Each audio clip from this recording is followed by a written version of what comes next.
Wassalatu wassalamu ala asyrafil anbiya'i wal mursalin wa ala alihi wa ashabihi wa man tabi'ahum bi ihsanin ila yaumiddin.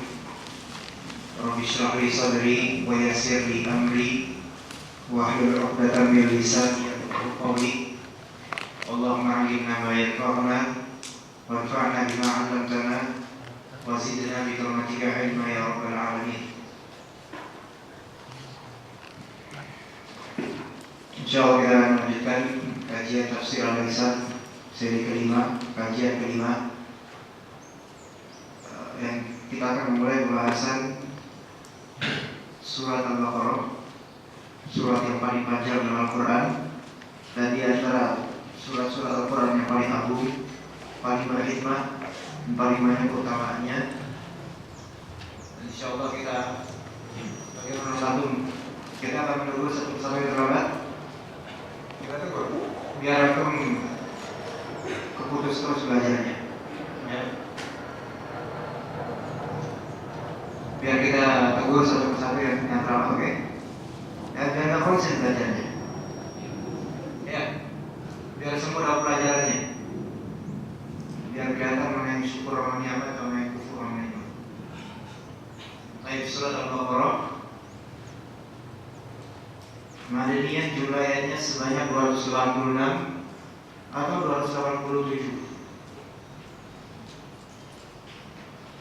Ya, Al-Baqarah kita insyaallah mudah-mudahan pada hari ini ayat 1 sampai 5, atau jika waktu tidak memungkinkan 1 sampai 3 mudah-mudahan.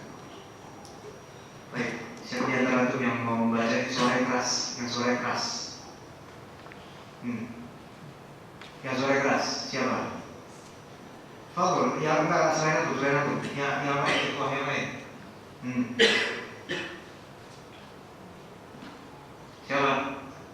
Kira-kira, Fadol. Ayo untuk rijal, laki-laki, akhwat di luar, di belakang, mereka enggak kelihatan apa. Siapa di ikhwan yang mau membaca? Enggak ada? Oh, kan berarti mungkin hadirnya antum dengan tidaknya itu sama. Hah? Terlambatnya dan hadir tepat waktu itu sama semuanya. Seolah-olah antum tidak ada. Hah? Siapa yang bisa? Foto. Yang mau tunjuk tangan. Contoh tangan. Atau kamu sendiri? Baik, kita mulai dari Al-Baqarah ayat 1 sampai 5. Alif Lam Mim. Dzalikal kitabul la raiba fihi hudal lil muttaqin alladzina yu'minuna bil ghaibi wa yuqimuna as-salata wa mimma razaqnahum yunfiqun walladzina yu'minuna bima unzila ilayka wa ma unzila min qablika wa bil akhirati hum yuqinun ulaika 'ala hudan min rabbihim wa ulaika humul muflihun. Mulai Alif Lam Mim. Kitab Al-Quran ini tidak ada keraguan padanya, petunjuk bagi mereka yang bertakwa, yaitu mereka yang beriman kepada yang gaib, mendirikan salat dan menafkahkan sebagian rezeki yang kami anugerahkan kepada mereka. Dan mereka yang beriman kepada kitab Al-Quran yang telah diturunkan kepadamu dan kitab-kitab yang diturunkan sebelummu, serta mereka yakin akan adanya kehidupan akhirat. Mereka itulah yang tetap mendapat petunjuk dari Rabb-Nya, dan mereka lah orang-orang yang beruntung. Kita mulai dari footnote untuk surat Al-Baqarah, footnote ke-38. Terdapat riwayat yang sahih berbicara tentang keutamaan surat Al-Baqarah, yakni sabda Rasulullah SAW, "Iqra'u surat Al-Baqarah fa inna akhdaha barakah wa tarkaha hasrah wa la yastati'uha al-baqarah." Bacalah surat Al-Baqarah, karena mengambil surat ini adalah berkah, dan meninggalkannya adalah akan menjadi penyesalan, dan tak akan mampu para penyihir melawannya. Kita pahami lagi, Iqra'u, bacalah oleh kalian, perintah berarti. Surat Al-Baqarah, yang dibaca adalah surat Al-Baqarah. Fa inna akhdaha barakah, maka sesungguhnya akhdaha, mengambil, hal di sini kembali ke surat, yaitu surat Al-Baqarah, adalah berkah. Watarkaha hasrah, dan meninggalkannya, maksudnya tidak membaca surat Al-Baqarah mengasingkannya, tidak pernah membacanya adalah penyesalan. Dan ini meninggalkan surat Al-Baqarah saja. Apalagi kalau meninggalkan Al-Quran seluruhnya. Kenapa antum berdoa terlambat? Kenapa terlambat antum berdoa? Fikri dan antum? Ada apa? 20 menit antum terlambat. Kenapa terlambat? Minta di-strap.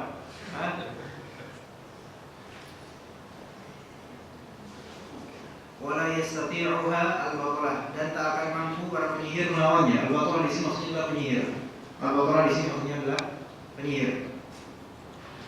Ini salah satu khasiat surat Al-Baqarah. Dari hadis ini diriwayatkan oleh Imam Muslim rahimahullah. Namun dengan lafal itu ta'allam. Ya, sebagian ada hadis juga lain, Iqra'u az-Zahrawain, yaitu baca oleh kalian dua surat Zahra, yaitu yang maksudnya Zahra, bunga, karena di dalamnya terdapat banyak sekali hal yang bermanfaat. Kemudian dikatakan juga oleh Rasulullah, ta'allamu surat Al-Baqarah. Jadi tidak sekadar membaca sebenarnya, melainkan mempelajari surat Al-Baqarah.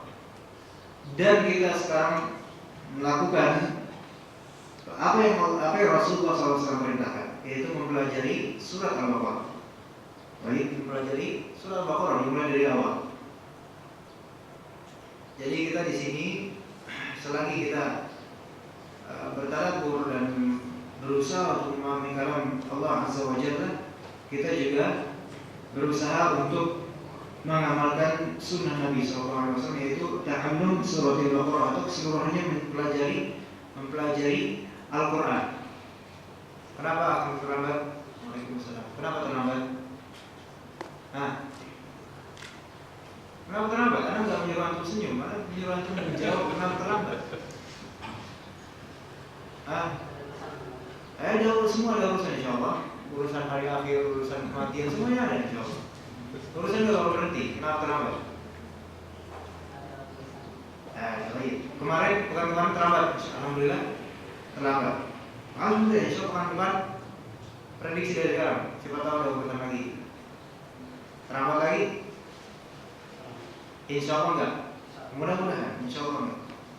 Dan At-Tirmidzi meriwayatkan suatu hadis dan mensahihkannya, bahwa Nabi SAW pernah mengutus satu delegasi yang beranggotakan cukup banyak sahabatnya. Maka beliau mengedepankan salah seorang dari mereka yang paling muda usianya karena ingin hafal surat Al-Baqarah. Nabi SAW berkata padanya, berangkatlah dan engkau menjadi pemimpin mereka. Sampai di sini faedahnya adalah bahwasanya surat Al-Baqarah memiliki keagungan tersendiri yang jika seseorang mempelajari dan mendalaminya, maka ia mendapatkan sesuatu yang teramat banyak, mulai dari akidah, dari akhlak, dari hukum-hukum, dari tarikh, sejarah, dan hal-hal lain yang terlalu banyak untuk disebutkan. Dan juga faedah lainnya bahwasanya ilmu tidak mengenal usia. Siapapun yang jahil, baik muda atau tua, maka ia hendaklah belajar, baik kepada orang yang alim, baik itu lebih muda atau lebih tua darinya, terutama yang lebih tua darinya. Dan juga usia muda seorang Bapak, kenapa Bapak terlambat? Ada apa? Waalaikumsalam. Bapak juga kenapa terlambat, Pak? Macet. Alhamdulillah, urusan macet qadarullah wa ma syafa'al. Bapak kenapa terlambat, Pak? Macet. Qadarullah wa ma syafa'al. Mudah-mudahan besok beliau bisa lebih awal lagi berangkatnya. Ya, paling muda usianya. Dia di sini paling muda usianya, tetapi Allah Subhanahu wa taala memberikannya keutamaan berupa ilmu untuk surat Al-Baqarah. Maka Rasulullah SAW pun memberikannya tongkat kepemimpinan. Dan yang di belakangnya adalah orang-orang yang usianya semua lebih tua darinya. Ya, kenapa terlambat? Karena Anda nyuruh untuk ketawa atau senyum, Anda nyuruh untuk menjawab. Kenapa terlambat? Oh, alhamdulillah, ini baru alasan yang paling project di antara yang lain. Diriwayatkan juga bahwa Nabi sallallahu alaihi wasallam bersabda, "La taj'alu buyutakum maqabir. Inna asy-syaitana yanfiru minal baiti allati tuqra'u fihi suratul Baqarah." Janganlah jadikan rumah-rumah kalian laksana kuburan. Dikatakan setelahnya, inna syaitan yanfiru minal baiti allati tuqra'u fihi suratul Baqarah. Sesungguhnya syaitan itu yanfir, lari dari rumah yang dibacakan di dalamnya surat Al-Baqarah atau keumuman ayat Al-Quran. Nah, di kalimat pertama ada larangan untuk menjadikan rumah-rumah laksana kuburan. Apa jenis atau bagaimana mensifati rumah-rumah yang seperti kuburan? Yaitu rumah-rumah yang tidak dibacakan di dalamnya kalamullah azza wa jalla, terkhusus surat Al-Baqarah. Karena Al-Baqarah adalah surat yang paling jami' setelah Al-Fatihah.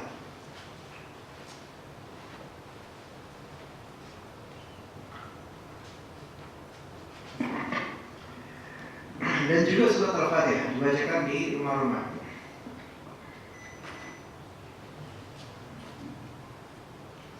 Dan ini ada surat nomor 39. Imam Nafi' membaca yu'minun dengan meringankan suara huruf hamzah menjadi yu'minun, yu'minun, baik pada bentuk jamak maupun mufrad.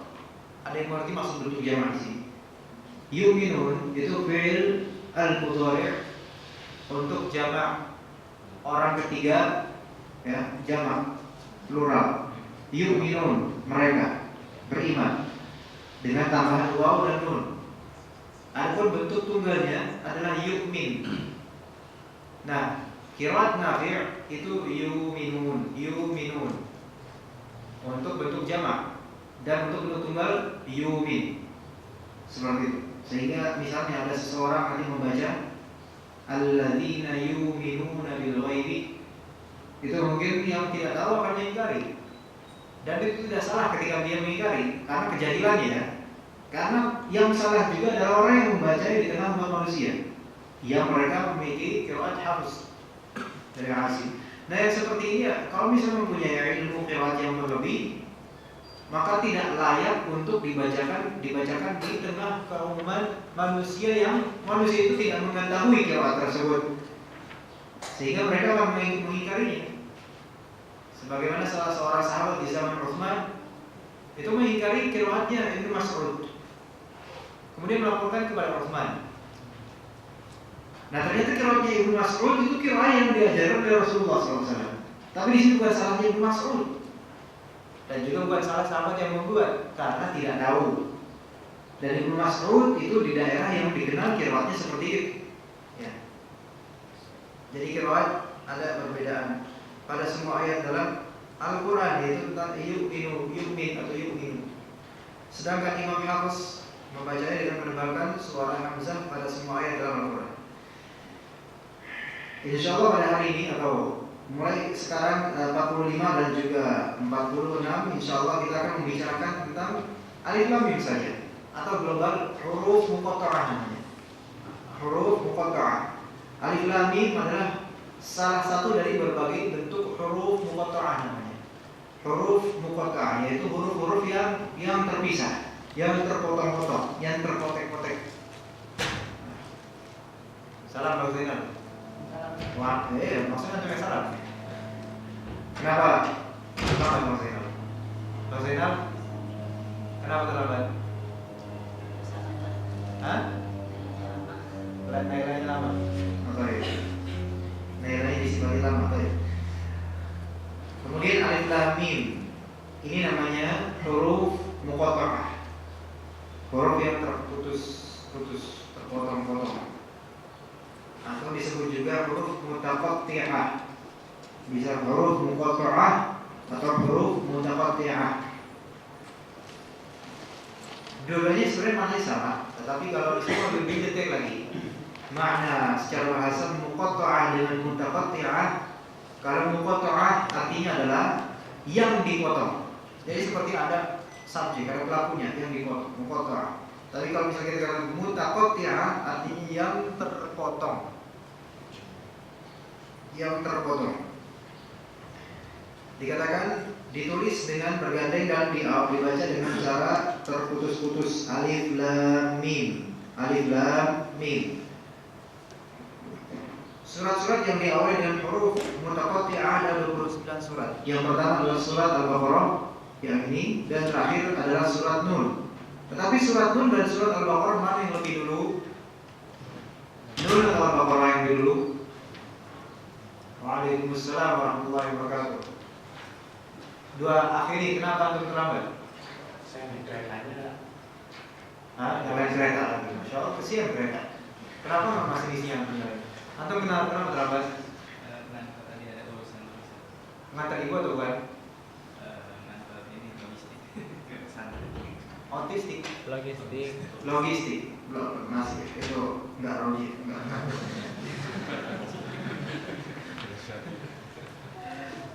Surat-surat yang diawali dengan huruf mutaqatti'ah 29 surat. Yang pertama adalah surat Al-Baqarah, yaitu dalam urutan Al-Quran Mushaf.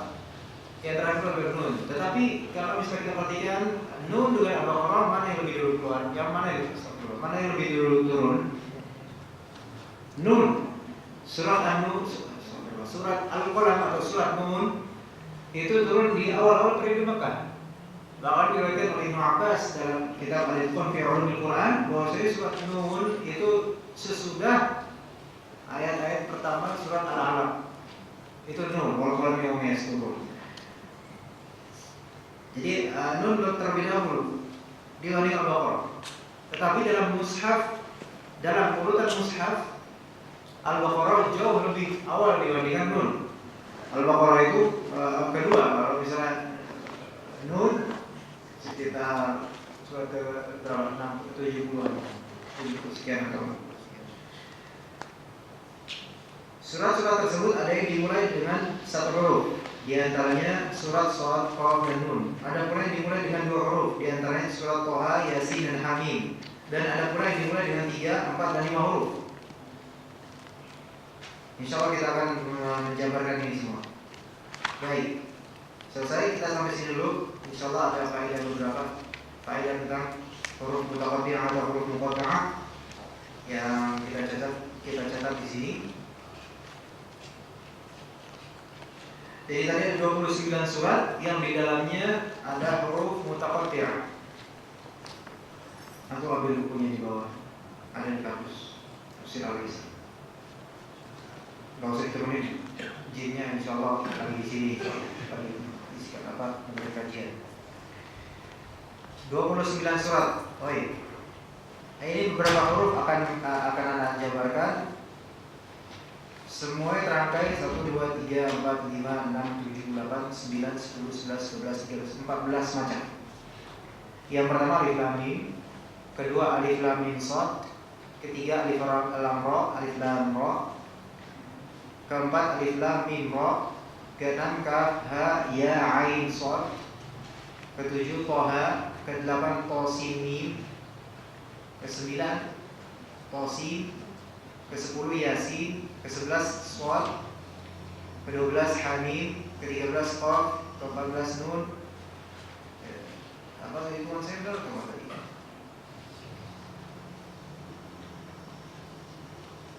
Saya salah ini barusan.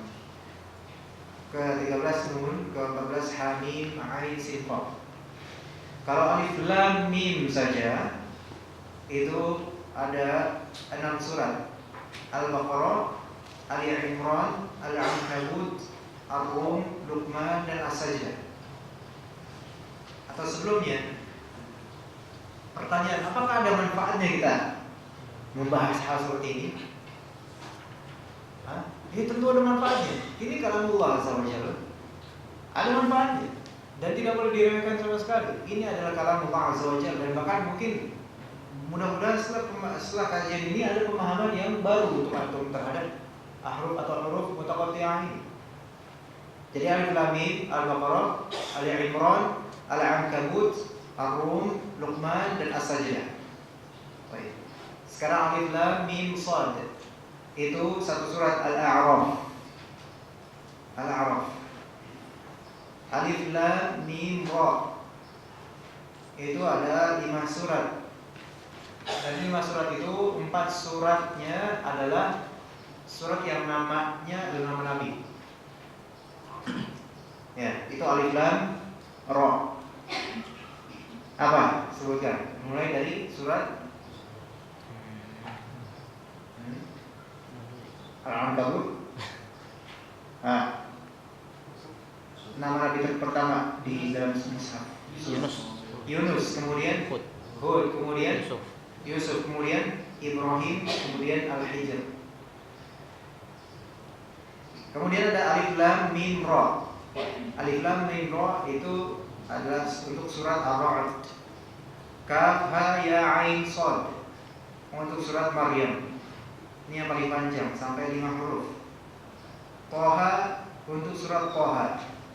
To Sin Mim itu untuk surat Asy-Syu'ara dan surat Al-Qasas. Tosin untuk surat An-Naml. Yasin untuk surat Yasin. Shad untuk surat Shad. Kemudian Hamim untuk surat-surat yang berdekatan, dia Hamim, yaitu surat Ghafir atau dikenal juga surat Al-Mu'min. Kemudian surat Fussilat, Az-Zukhruf, Ad-Dukhan, Al-Jathiyah, dan Al-Ahqaf. Dan surat Qaf itu untuk Qaf, Nun untuk Al-Qalam, dan Hamim, Ain, Sin, Qaf itu untuk Asy-Syura. Itu faedah pertama dari pembahasan al-huruf al-mutaqattiyah. Kita tahu jumlah jenisnya ada 14. Jumlah suratnya ada 29. Kalau diperhatikan di sini, jumlah huruf hijaiyah itu 28. Dibagi 2 14. Nah, 14 huruf hijaiyah itu semua ada dalam huruf mutaqattiyah atau huruf muqatta'ah. 14 bagiannya setengah. Dan juga fakta lain, dari 29 surat ini 2 surat Madaniyah. Glory dia Suseno. Kenapa itu terlambat?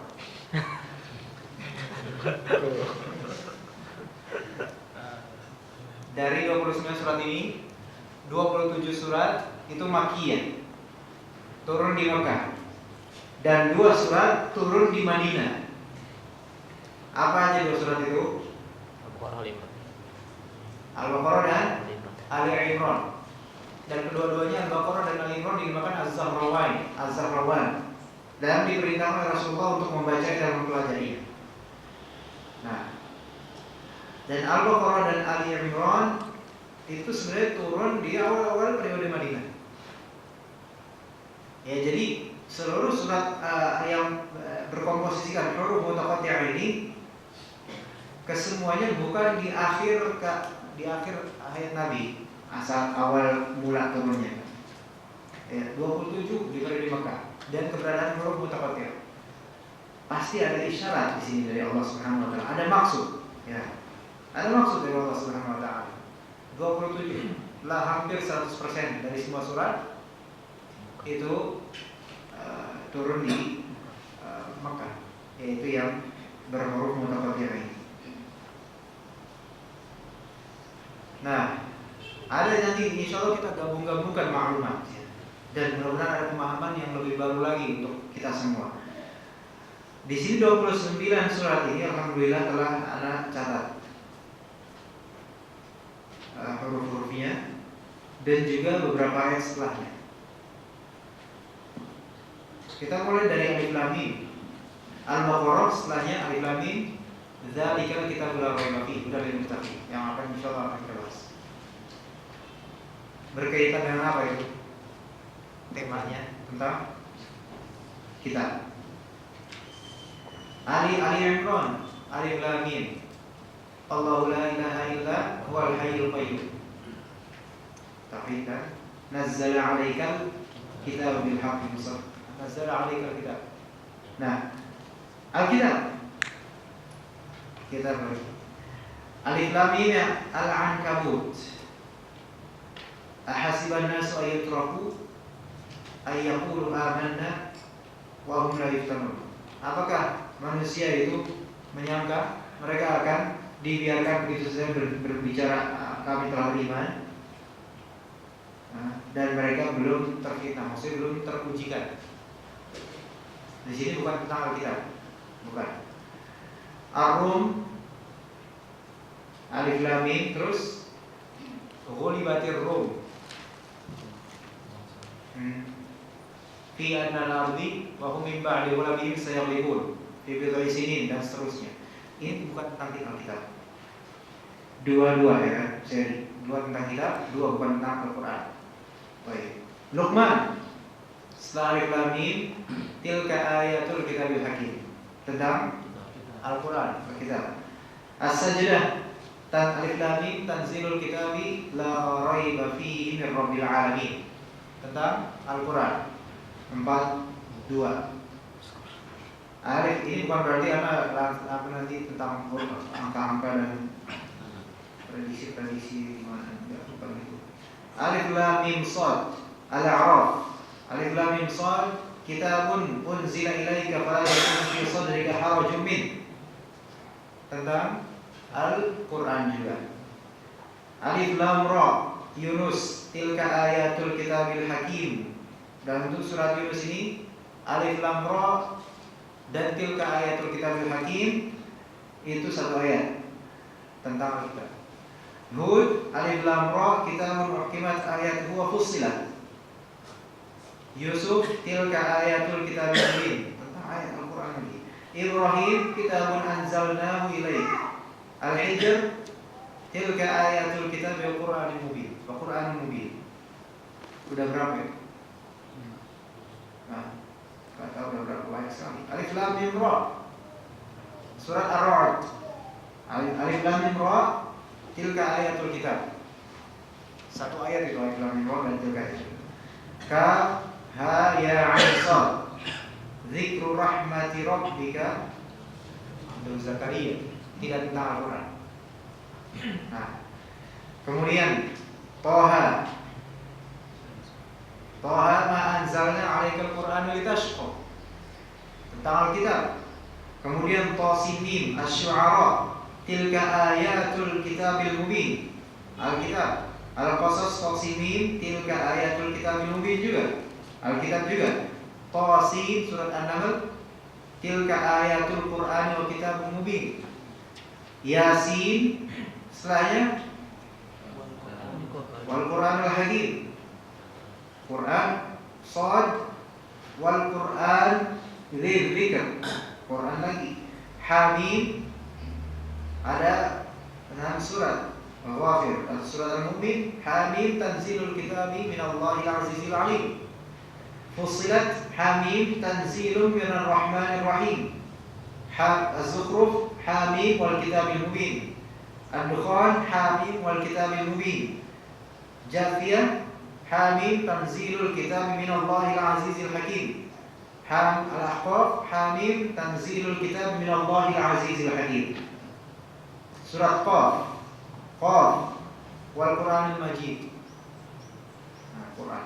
Nun, Al-Qalam wal qalami wa ma yasturun. Tentang Quran bukan. Terus surat Asy-Syura, di surat urutannya yang tadi. Hamim, Ain, Sin, Qaf, 2 ayat itu. Kemudian kadzalika yuhi ilaika wa ilal ladzina min qablika Allahul azizul hakim. Allahul azizul hakim. Hampir semuanya tentang Al-Qur'an, menegaskan Al-Qur'an. Dan sebelumnya al-huruf mutaqatti'ah. Ya. Seharusnya di sini ada makna yang perlu kita dalami. Dan rata-rata turun di periode Makkah. Insyaallah itu bisa takwil sendiri masing-masing. Kenapa huruf mutaqatti'ah ini turun di rata-rata hampir semuanya, cuma 2 doang yang tidak turun di Mekah. Turun di periode Mekah. Kemudian setelahnya hampir semuanya menegaskan tentang Al-Quran.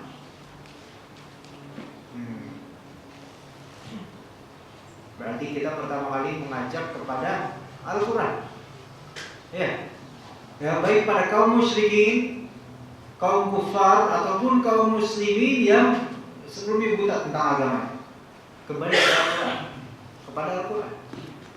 Dan di banyak ayat ini ditegaskan yaitu kepada siapa diturunkan, kepada Rasul, yaitu Al-Quran dan As-Sunnah.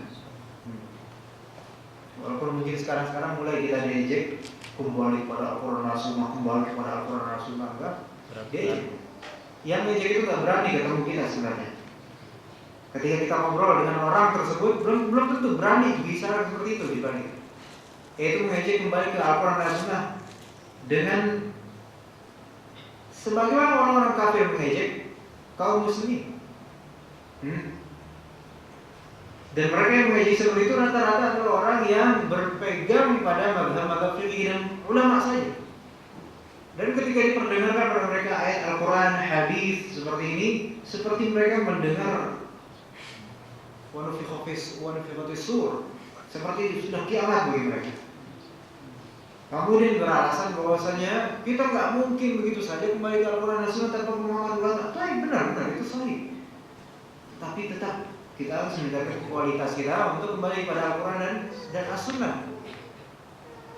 Di sini ada kesalahpahaman di sini, yaitu orang-orang yang metodenya tradisionalis, mereka terlalu berteguh pada pendapat ulama. Yang ketika menyimpang dari Al-Quran, mereka kemudian berapologi, beralasan dan sebagainya, mirip seperti ahli kalam. Ketika mengisbat atau menafikan asma dan sifat Allah Subhanahu wa taala, apa yang mereka lakukan? Jika tidak mentakwil, mentaktil. Maksudnya jika tidak takwil, maksudnya menyimpangkan makna dari yang lebih tepat. Jika tidak itu tidak bisa ketahuan salahnya, ditaktil. Taktil artinya diliburkan. Vacation, vacancy. Yang dikira taksi ekspres atau vacancy. Libur. Nah, seperti itu. Jadi intinya enggak, keimanan terhadap Al-Quran dan As-Sunnah itu minim jadinya. Tapi keimanan terhadap kitab-kitab matan fikih itu Masya Allah. Oke, kita lihat sebagai pesantren tradisional menghafal kitab-kitab matan fikih.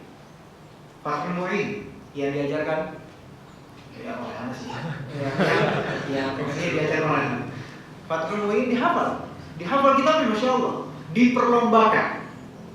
Tapi dalam Al-Quran suruh dalam Al-Quran untuk apa? Bukan untuk ditadaburi, tapi untuk didengungkan panjang, kompak, serempak, double, duet, mau. Ya, seperti itu kan kenyataannya.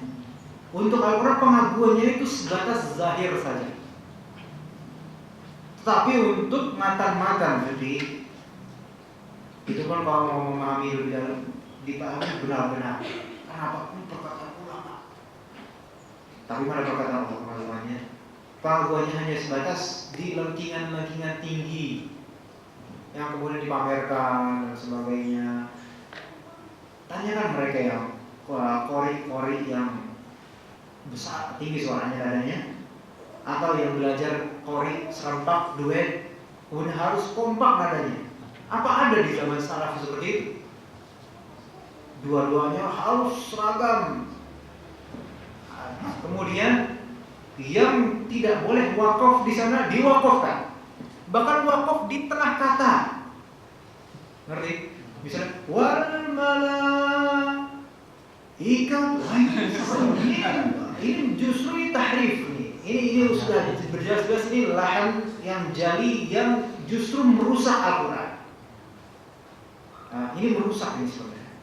Bukan memperindah. Yang memperindah secara orang yang terbiasa dengan nada-nada. Nah, itu biasanya kaum sufi ya, seperti itu. Nada-nada saja.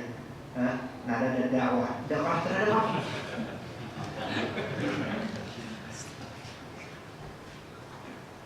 Nah, ini huruf mutaqatti'ah seperti ini. Alhamdulillah kita dapat faedah cukup. Dari sini bisa dikatakan isbat tentang Al-Quran itu dibukukan ketika berdakwah pertama kepada orang, baik musyrikin, kufar ataupun orang awam, kepada Al-Quran. Tapi benar kita menghargai pendapat ulama sahih, dan itu hukumnya wajib untuk yang pendapatnya itu yang mu'tabar. Adapun pendapat yang sesat untuk apa? Di penghargaan untuk pendapat yang sesat adalah menyalahkannya. Itu caranya. Kalau kita katakan itu salah itu sebagai penghargaan kita terhadapnya. Pendapat yang salah. bukan justru yang salah dikatrol-katrol sehingga seolah menjadi itulah yang benar. Ini yang salah. Kita selesai dari dimulai dari 3, 4, dan 5 huruf. Baik. Tidak ada. Sekarang ini pembahasan berikutnya. Tidak ada riwayat yang kuat dari Nabi SAW yang menafsirkan huruf-huruf tersebut. Perkataan ini apa sahih? Tidak ada riwayat yang kuat, maksudnya tidak ada riwayat yang makbul, baik sahih atau hasan, dari Nabi SAW yang menafsirkan huruf-huruf tersebut. Dari Nabi ada nggak? Tidak ada. Tidak ada. Yang tersambung bukan Nabi langsung itu tidak ada. Marfu, maksud saya marfu secara bukan sekadar hukum saja, melainkan memang dia marfu secara zahir. Tidak ada yang muttasil, yang bersambung atau yang tidak selamat dari atau yang selamat dari jatuh, tidak. Jadi penafsiran alif lam mim ra shad qaf dan lain-lain itu tidak ada yang dari Nabi langsung. Ini sahih. Tidak ada riwayat yang kuat dari Nabi SAW yang menafsirkan huruf-huruf tersebut. Sahih. Yang lebih dekat kepada kebenaran adalah bahwa huruf-huruf tersebut termasuk ayat-ayat mutasyabihat yang Allah Ta'ala mengkhususkan ilmunya pada dirinya. Baik, ini permasalahan yang cukup besar dan kita butuh konsentrasi untuk memahaminya lebih dalam lagi.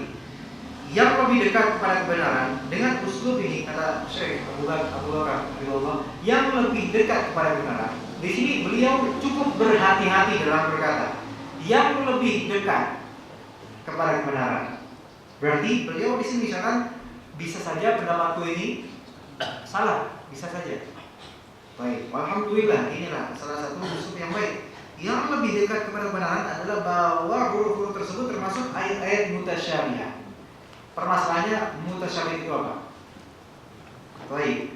Kemudian dikatakan Allah Ta'ala mengkhususkan ilmunya pada dirinya. Ada konsekuensi dari kalimat ini. Kalau memang kita dan sebelumnya anak pun menganggap ini begitu, karena memang inilah yang anak pelajari dulu ketika kita pelajari, yaitu bahwasanya al-huruf al-mutaqatti'ah atau al-muqatta'ah itu termasuk ayat-ayat mutasyabihat yang hanya Allah yang mengetahuinya. Itu yang sebelumnya ada pun berpendapat dan mengikuti pendapat ini sebelumnya. Tapi ternyata setelah Allah Subhanahu wa Ta'ala memberikan beberapa kesempatan untuk lebih menelaah, ternyata ada yang perlu dikritisi dari kalimat beliau, hafizahullah. Ayat-ayat mutasyabihat. Mutasyabihat sendiri itu ada lawan kata dari mutasyabih, lawan kata dari muhkam. Sebagaimana di surat Ali Imran. Muhkamat dan mutasyabihat. Sementara ahli zaid, yaitu ahli bid'ah dan rekan-rekannya, itu lebih condong kepada yang ayat mutasyabihat. Sementara orang Allah Subhanahu wa Ta'ala lah yang mengetahui arti dari ayat mutasyabihat. Itu masalahnya nanti tentang wakafnya juga. Wakaf kemudian tidaknya di mana? Wakaf berhentinya. Dan juga ada setelah Allah warasikhuna fil ilmi yaquluna amanna bihi kullun min 'indi rabbina wa ma yadhakkaru illa ulul albab. Warasikhuna fil ilm, ar-rasikhun fil ilm artinya adalah orang-orang yang tertancap ilmunya, benar-benar ilmunya. Itu. Ini tentang mutasyabihat. Kita pahami dulu mutasyabihat dan juga muhkamat. Para ulama berbeda pendapat mengenai ini. As-Suyuti dalam Al-Itqan mengatakan ada lebih dari 2 perbedaan pendapat mengenai makna mutasyabihat dan muhkamat. Ada yang mengatakan bahwasanya muhkamat atau muhkam itu adalah ma'urifal murad minhu, yaitu yang diketahui maksud dari ayat itu. Imma bi-zuhur wa imma bi-ta'wil, baik dengan cara memahami secara zahir sudah ketahuan atau memahami dengan cara tafsir. Ta'wil di sini maksudnya tafsir.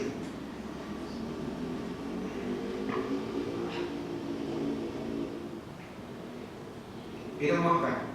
yaitu yang diketahui maknanya, baik secara zahir langsung ketahuan ataupun tersembunyi sehingga kita harus membuka kitab tafsir sehingga tahu maknanya. Itu muhkam, satu pendapat. Sementara mutasyabih berarti lawannya, apa lawannya? Yang tidak diketahui maknanya kecuali oleh Allah Subhanahu wa taala. Ya, kecuali oleh Allah Subhanahu wa taala. Nah, bagi orang atau ulama yang memegang pendapat ini tentang definisi muhkam dan mutasyabih, bahwasanya muhkam itu yang diketahui maknanya dan mutasyabih yang tidak diketahui maknanya kecuali oleh Allah saja, itu mereka memberikan sampel untuk mutasyabih, yaitu apa? Tentang misal contoh tentang kapan terjadinya hari kiamat. Itu adalah sesuatu yang mutasyabih yang kita tidak layak untuk bergumul di dalamnya. Kapan terjadinya, tahun berapa kira-kira? Dan ini hak, ini benar. Walaupun memang di dalam tafsir At-Tabari dan juga beberapa kitab tarikh ada semacam beberapa riwayat-riwayat yang wallahu a'lam bishawab tentang validitasnya, tentang kapankah akan kiamat, berapa tahun lagi dan sebagainya. Itu termasuk mutasyabih yang hanya Allah Subhanahu wa taala mengetahuinya. Nah, konsekuensi dari kita mengatakan yang hanya Allah saja yang mengetahuinya adalah kita tidak boleh meriset tentang hal itu. Itu konsekuensi. Jika kita yakini itu cuma Allah yang mengetahui, ya udah, nggak usah ke dalamnya, udah. Kita menjaga diri darinya. Kita hanya mengimani. Makanya di dalam Al-Imran kita warasikuna fil ilm yaquluna amanna bihi kullu min 'indi rabbina. Orang-orang yang rasikh ilmunya, ilmu yang kuat, itu bakal berkata, kami beriman terhadap seluruh apa yang Allah Subhanahu wa taala turunkan. Beriman. Kapan terjadi Allah alam. Allah yang Maha tahu, udah kita beriman. Rasulullah SAW saja menjawab, "Man mas'ulu anha bi'a'lamu minas sa'i." Apalagi kita. Jibril saja tidak bisa menjawab, yang menyampaikan wahyu saja tidak bisa menjawab, apalagi kita. Nah, itu konsekuensi dan itu hak. Kalau misalnya memang sudah kita katakan itu hanya Allah yang tahu, sudah. Ini pemahaman harus ditanamkan. Kalau memang kita anggap itu hanya Allah saja yang tahu, kita tidak boleh bergumul di dalamnya. Ya. Adapun tentang prediksi nanti mau jadi apa, itu beda konteks dengan hari kiamat. Dan juga kita prediksi di sini, yaitu kita tidak memastikan. Misalnya prediksi anak, misalnya Radit insya Allah akan menjadi pengusaha yang kaya, itu prediksi sekaligus doa. Itu bukan melazimkan itu akan terjadi nanti, insya Allah. Itu akan terjadi gitu aja, enggak. Ya. Baik. Begitu juga tentang keluarnya Dajjal. Kalau tentang keluarnya di mana, kapan secara global, ketika manusia ini itu sudah disifati. Jadi yang sudah disifati oleh Rasulullah dalam hadis nyata oleh Allah Subhanahu wa taala Al-Qur'an atau hadis qudsi, itu udah kita imani secara zahir. Nah, sekarang yang tidak dikabarkan dan kita meyakini itu hanya Allah yang tahu tentang apa yang tidak dikabarkan itu, udah kita nggak usah ke dalamnya. Misalnya Dajjal nanti gimana cara jalannya, bakal loncat-loncat atau terbang atau gimana, itu nggak usah kita tasbih dengan misalnya setan yang lain, setan lokal atau enggak. Kemudian ulama yang mengatakan al-mutasyabih ini adalah yang hanya Allah yang tahu maknanya, mereka juga menyimpulkan huruf muqatta'ah termasuk mutasyabih dalam hal ini, yaitu apa? Yang hanya Allah yang tahu. Berarti apa? Tidak boleh, konsekuensinya tidak boleh kita berbicara tentang maknanya. Itu konsekuensi. Kalau kita anggap huruf muqatta'ah adalah bagian dari ayat-ayat mutasyabih. Paham di sini? Muhkam berarti ma fuhimal murad minhu, apa yang dipahami maksudnya. Baik dengan cara melihat ke zahir kalam atau dengan cara mentafsirkan atau mentafsirkan. Adapun yang mutasyabih itu yang tidak diketahui maknanya kecuali oleh Allah Subhanahu wa taala, dan itu berkonsekuensi tidak boleh kita membuka pintu ijtihad mengenainya. Nah, gitu ya. Adapun bagi yang berijtihad berarti dia berdosa. Dia berijtihad terhadap sesuatu yang tidak boleh dia berijtihad di dalamnya.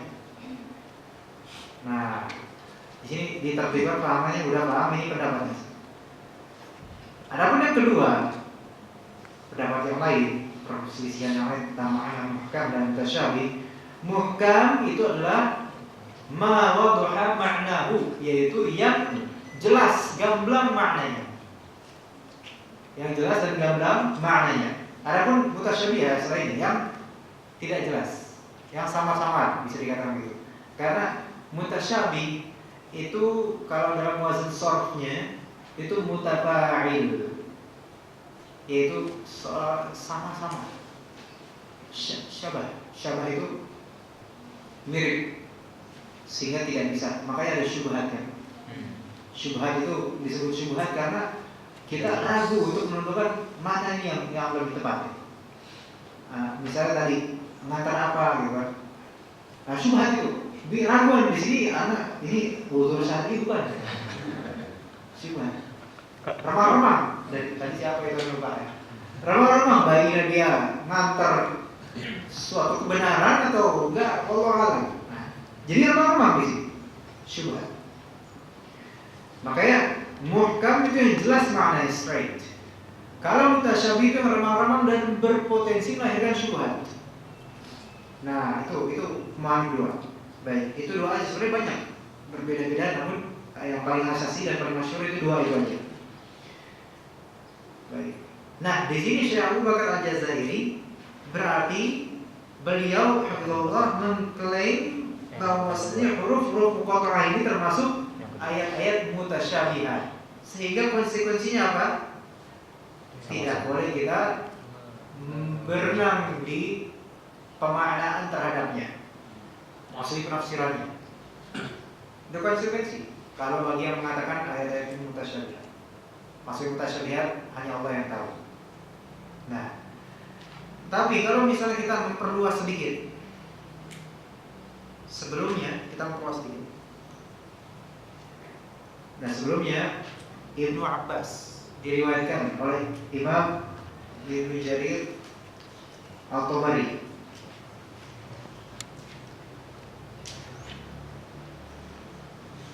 Di sini tentu bukan bermaksud untuk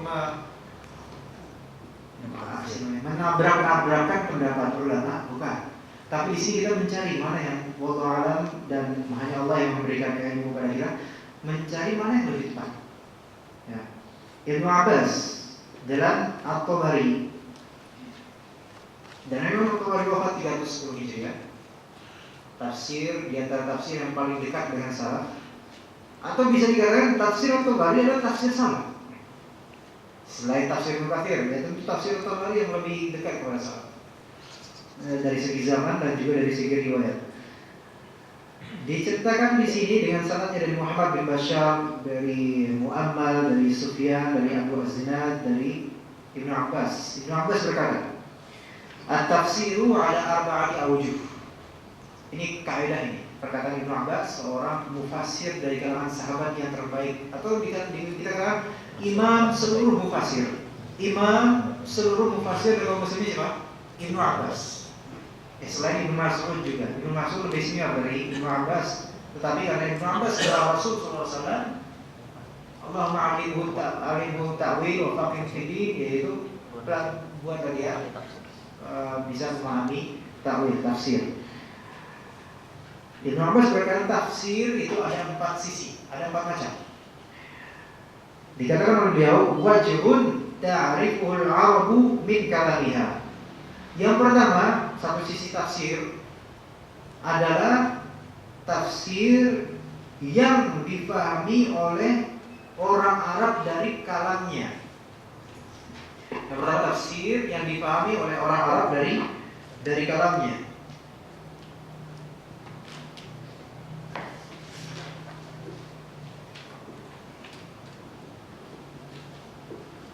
Kemudian yang kedua, wa tafsirun la yu'dharu ahadun bi jahalatihi. Yang kedua, tafsir yang tidak diberi uzur satu orang pun akan ketidaktahuannya. Ini yang kedua, berarti umum sekali untuk kita juga. Tafsir yang tidak seorang pun diberi uzur untuk tidak mengetahuinya. Jadi harus tahu semuanya. Ada. Yang ketiga, tafsir yang hanya diketahui oleh orang-orang alim atau ulama maksudnya. Tafsir yang hanya diketahui oleh orang-orang alim atau ulama, orang-orang berilmu, orang-orang bicara ilmu. Dan yang keempat adalah tafsirun la ya'lamuhu illallah, yaitu tafsir yang tidak diketahui kecuali oleh Allah Subhanahu wa taala. Hanya Allah saja yang mengetahuinya.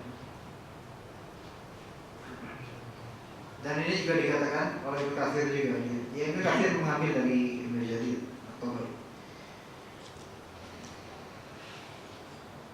hanya saja dari segi sanad ini ada hal yang memang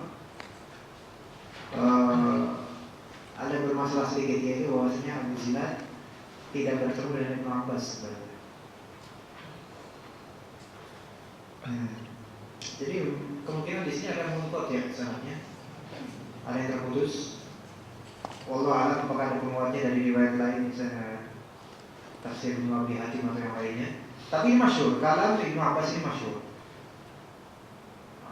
Oke. Dan juga di riwayat lain di tema yang sama,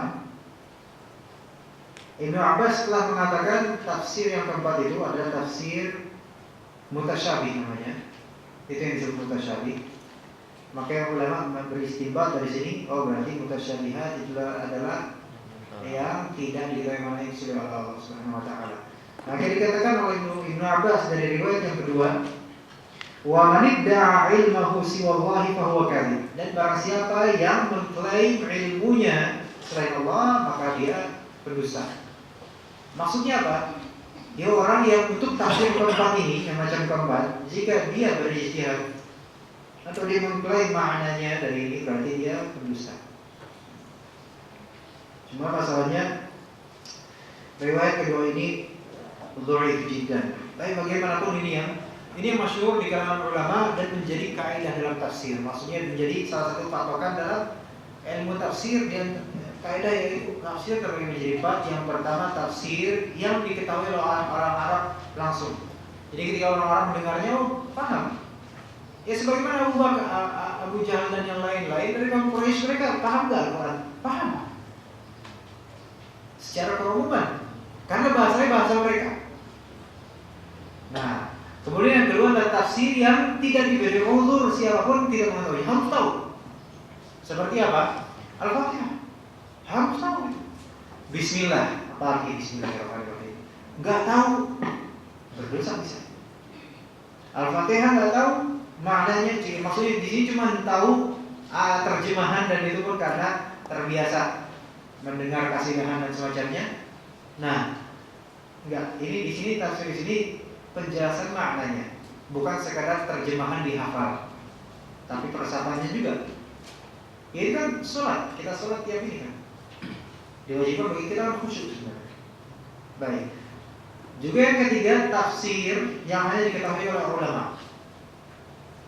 Berarti tiga pertama ini itu manusia bisa mencapainya. Ya, tiga yang pertama ini. Adapun yang terakhir hanya Allah Subhanahu wa taala yang mampu mengetahui, yang mengetahui. Nah, maka disebut contoh yang untuk yang nomor 4 ini adalah huruf muqatta'ah.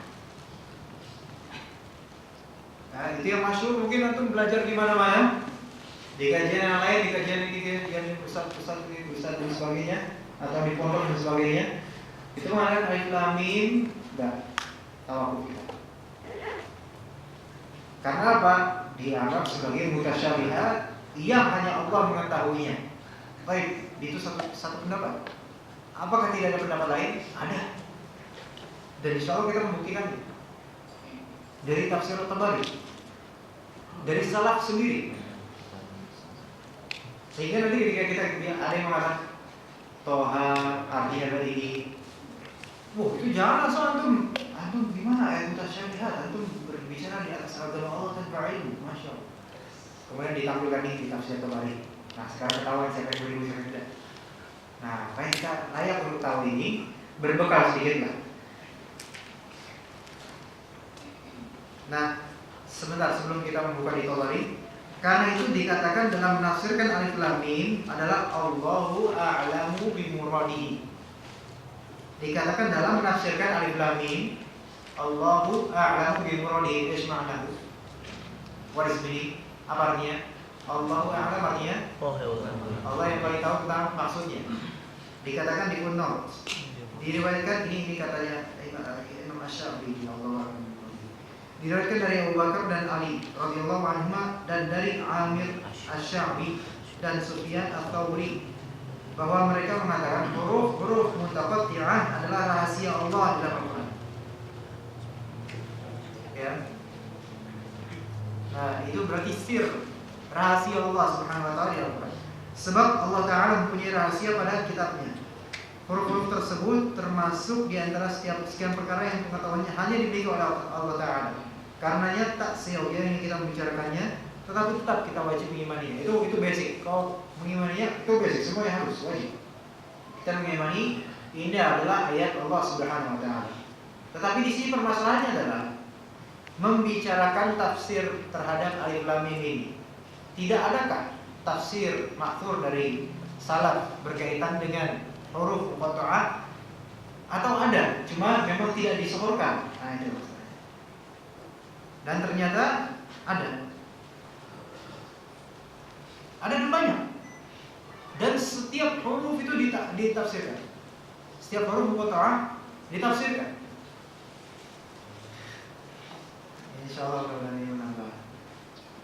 Ini mudah-mudahan menambah ilmu aja, bukan berarti kita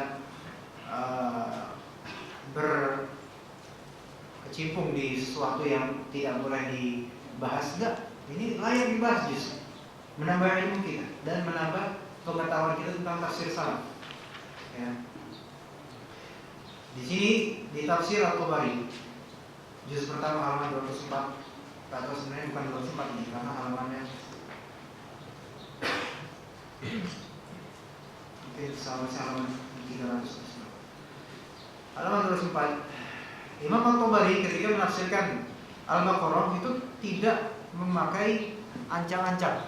Maksudnya tidak ada biasanya kalau mufasir surat Al-Baqarah seperti ini, surat Al-Baqarah berapa ayat, kemudian turun di mana, kemudian fadilah atau keutamaan suratnya dan sebagainya. Enggak, di sini langsung al-qaulu fi tafsir suratil ladzi yuzkaru fiha Al-Baqarah.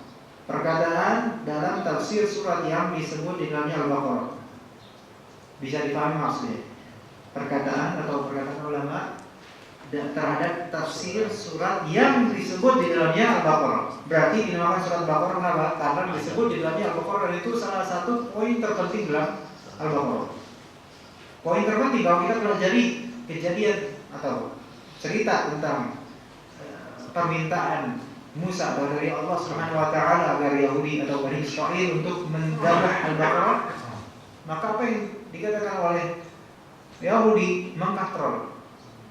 Pertama apa, kemudian apa, lalu kemudian tanya lagi apa lagi, kemudian habis itu terus, dan akhirnya apa? Akhirnya dikatakan kepada Musa, ya ternyata kamu benar ya, maksudnya ternyata kamu gak main-main ya Musa gitu. Jadi selama sebelumnya itu mengatur namanya main terhadap nabinya sendiri. Itulah ini yang Yahudi, karakter Yahudi. Yang sebenarnya kalau kita pelajari itu bisa terjadi pada umat Muslim. Yaitu ketika ada Rasulullah mengatakan seperti ini, kita mencari ilatnya. Apa ilatnya? Wah masa sih mbak itu kok di sini enggak, apa ilatnya? Dan kayak gini kok kemudian bermudah-mudah. Mencari ilatnya lagi. Akhirnya lama-lama yang halal diharamkan dan yang lebih banyak yang haram dikatrol sehingga ya bisa dirusak, dienakin lah. Nanti aja lah kalau keras-keras. Kita Indonesia. Nah, dikatakan oleh Ibnu Jarir At-Tabari, al-qawlu fi ta'wil qawlihi jalla tanahu. Perkataan para ulama salaf dalam mentakwil, takwil dalam tafsir At-Tabari, takwil maksudnya bukan takwil versi ahli kalam, tapi takwil tafsir atau takwil mengembalikan lafal kepada makna asalnya, itu takwil. Kalau misalnya takwil versi ahli kalam seperti Asy'ariyah, Maturidiyah dan juga Mu'tazilah, maka mereka lebih tepat dikatakan tahrif bukan takwil. Takwil itu kalimat yang bagus, istilah yang bagus. Di sini Ibnu Jarir At-Tabari rahimahullah menyebutkan sekitar 11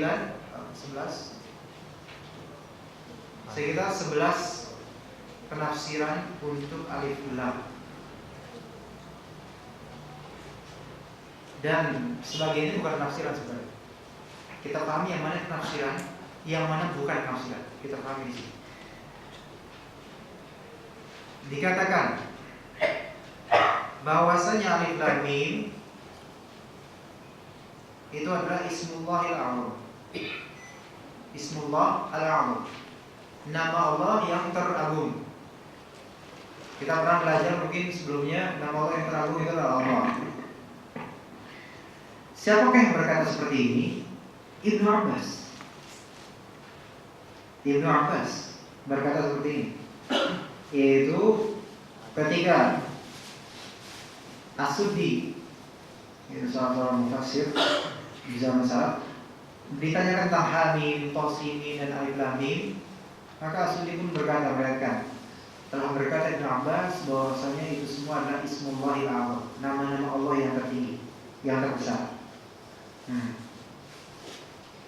Baik, ini penafsiran atau bukan penafsiran? Ini penafsiran. Kemudian di riwayat lain, Asy-Sya'bi, di sini juga Asy-Sya'bi mengatakan hal-hal seperti ini atau huruf muqatta'ah sini adalah fawatihus suwari min asma'illah. Artinya adalah pembuka-pembuka surah seperti Hamim, Alif Lam Mim, Alif Lam Mim Ra, Shad dan seterusnya, itu adalah di antara asma Allah, nama-nama Allah. Di sini ada periwayatan juga Asy-Sya'bi. Asy-Sya'bi di sini mengatakan pembuka-pembuka surat itu tergolong di antara nama-nama Allah. Nah, tapi di sini dikatakan dari Amir Asy-Sya'bi bahwa mereka mengatakan huruf-huruf muqatta'ah adalah rahasia Allah di dalam Al-Quran. Baik, di sini ada kontradiktif di riwayat. Tapi yang riwayat di sini bersyarat, yang di sini Allah alam, yang bagaimana pun Allah alam. Itu satu tafsiran bahwasanya awal-awal surat huruf muqatta'ah itu adalah nama-nama Allah. Dan yang lainnya, pendapat lainnya,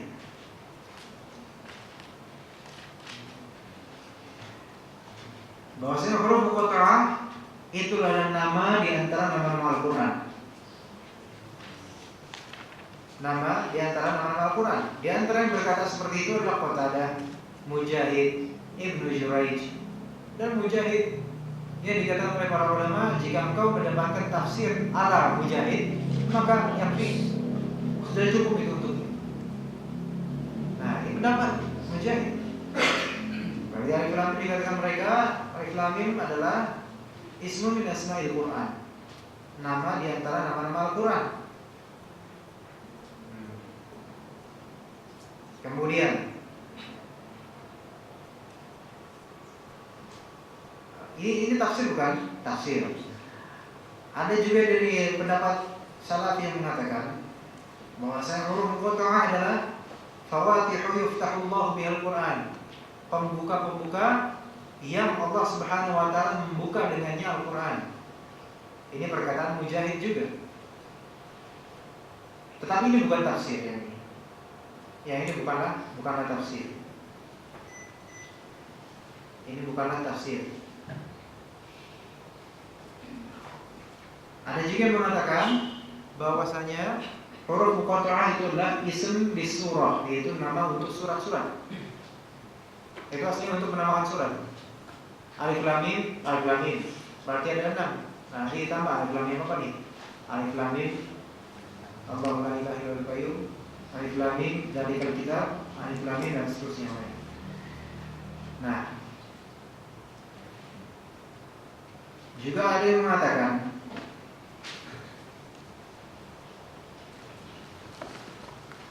dan sebenarnya banyak sekali yang mengatakan ini ada beberapa banyak pendapat, namun anak ringkas saja untuk huruf muqatta'ah dan ma'lumat.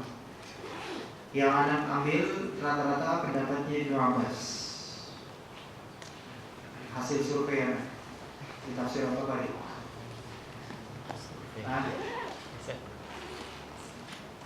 Sekarang, ketika Ibnu Abbas ditanyakan tentang huruf muqatta'ah, pernah beliau menjawab seperti ini. Antum pikir dulu, kita punya alif lam ra, ya kan? Kita punya hamim, kita punya nun. Artinya apa? Ar-Rahman. Nah, Ibnu Abbas yang berpendapat seperti itu. Kata Ibnu Abbas, alif lam ra wa hamim wa nun itu adalah hurufur Rahman al-muqatta'ah, yaitu huruf-hurufnya Ar-Rahman yang muqatta'ah. Kata siapa ini? Ibnu Abbas. Siapa Ibnu Abbas? Imam untuk seluruh ahli tafsir. Yang mana tidak ada seorang mufassir atau seorang yang mengkaji tafsir kecuali dia harus mengawali memahami tafsir dari salaf, dan terutama dari Ibnu Abbas. Ya harus itu, harus. Yasin. Ibnu Abbas berkata, Yasin itu apa? Ya insan. Kalau itu ketemu kiai misalnya, kiai bilang Yasin itu artinya ya insan. Udah ngambil takdir. Nah, tapi ini perkataan Ibnu Abbas. Gimana? Nah, di sini alhamdulillah kita punya maklumat. Kalau antum mau cari benar di tafsir At-Tabari, silakan cari. Mungkin jilid 13 atau jilid 15-an atau 15. Kemudian Shad. Ad-Dhahhak. Ad-Dhahhak bukan sahabat. Nah, tapi mu'tabar tafsirnya. Ad-Dhahhak berkata Shad adalah shadaqallah. Tapi bukan berarti kita boleh membaca Shad ya, shadaqallah. Jangan, bukan gitu maksudnya. Tafsiran aja. Alif lam mim ra. Atau alif lam ra. Di antaranya Ibnu Abbas berkata alif lam ra anallahu ara. Juga di tafsiran lain alif lam mim ana Allahu a'lam. Aku adalah Allah, maksudnya dikaitkan di sini. Aku adalah Allah yang paling mengetahui. Kalau alif lam ra, aku adalah Allah yang melihat. Ana Allahu ara. Toha. Ibnu Abbas berkata artinya ya rajul. Hai man, hai rajul. Dan itu adalah Toha ternyata dikatakan di salah satu kabilah Arab itu ada lafal Toha. Yaitu artinya apa? Hai man, Toha. Hai kamu, rajul, ya rajul. Artinya Indonesianya wahai laki-laki, gitu maksudnya. Tapi nggak ada Indonesia. Hey man, itu tepatnya seperti itu. Di kita jarang. Nam, seperti itu.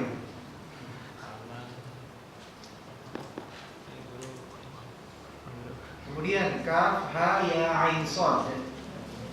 Ibnu Abbas menafsirkan kaf, ha, ya, ain, shad. Kaf itu kabir, ha itu halim, ya yamin, ain aziz, shad shadid. Nah itu semua. Jadi kebanyakan sekarang dikatakan oleh Ibnu Abbas sendiri bahwa itulah ismu Allah. Kalau muqatta'ah rata-rata. Ya. Nah, tadi kita udah pelajari apa itu muhkam, apa itu mutasyabih. Nah, Nah, bagi yang mengatakan bahwasanya huruf muqatta'ah adalah ayat-ayat mutasyabihat, konsekuensinya apa? Tidak boleh berbicara mengenainya. Tetapi ternyata Ibnu Abbas kok berbicara mengenainya. Paham idenya ini? Dan juga ini pun perkataan mutasyabih dan pembagian tafsir itu berasal dari Ibnu Abbas riwayatnya. Ibnu Abbas menjadikan menjadi 4. Yang keempat adalah yang hanya Allah lah yang mengetahui, sehingga tidak boleh ada yang beristihad di dalamnya. Tetapi Ibnu Abbas sendiri beristihad di alif lam dan seterusnya. Nah, jika banyak yang sebelumnya tersembunyi hal-hal seperti ini, tapi alhamdulillah Allah bukakan.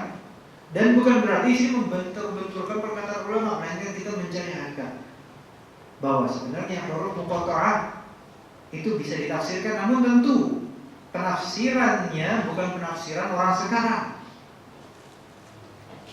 tapi penafsiran salaf kita ikuti untuk huruf muqatta'ah ini. Karena kandungannya itu bukan kandungan ilmiah model sekarang, bukan. Tapi kandungan di zaman dahulu, di zaman para sahabat. Dan juga faedah lain, seandainya huruf muqatta'ah itu hanya Allah saja yang mengetahui, ya. Baik. Pemahaman. Seandainya huruf muqatta'ah ini hanya Allah yang mengetahui, itu kan konsekuensinya tidak ada manusia yang mengetahui. Baik. Tidak ada manusia yang boleh beristihad dengannya. Oke. Dan juga tidak ada seorang ulama pun yang boleh berbicara mengenainya. Nah, sekarang apakah ini bab ijtihad? Hal seperti ini alif lam mim artinya ini. Kalau misalnya bukan bab ijtihad, kenapa Ibnu Abbas berbicara? Itu pertama. Kedua, jika antum katakan itu bukan bab ijtihad, itu sama saja dengan mengatakan bahwasanya apa yang Ibnu Abbas tuturkan ini adalah marfu' kepada Nabi SAW, namun tidak diriwayatkan dari Nabi, melainkan oleh sahabat dan dinisbatkan pada perkataannya.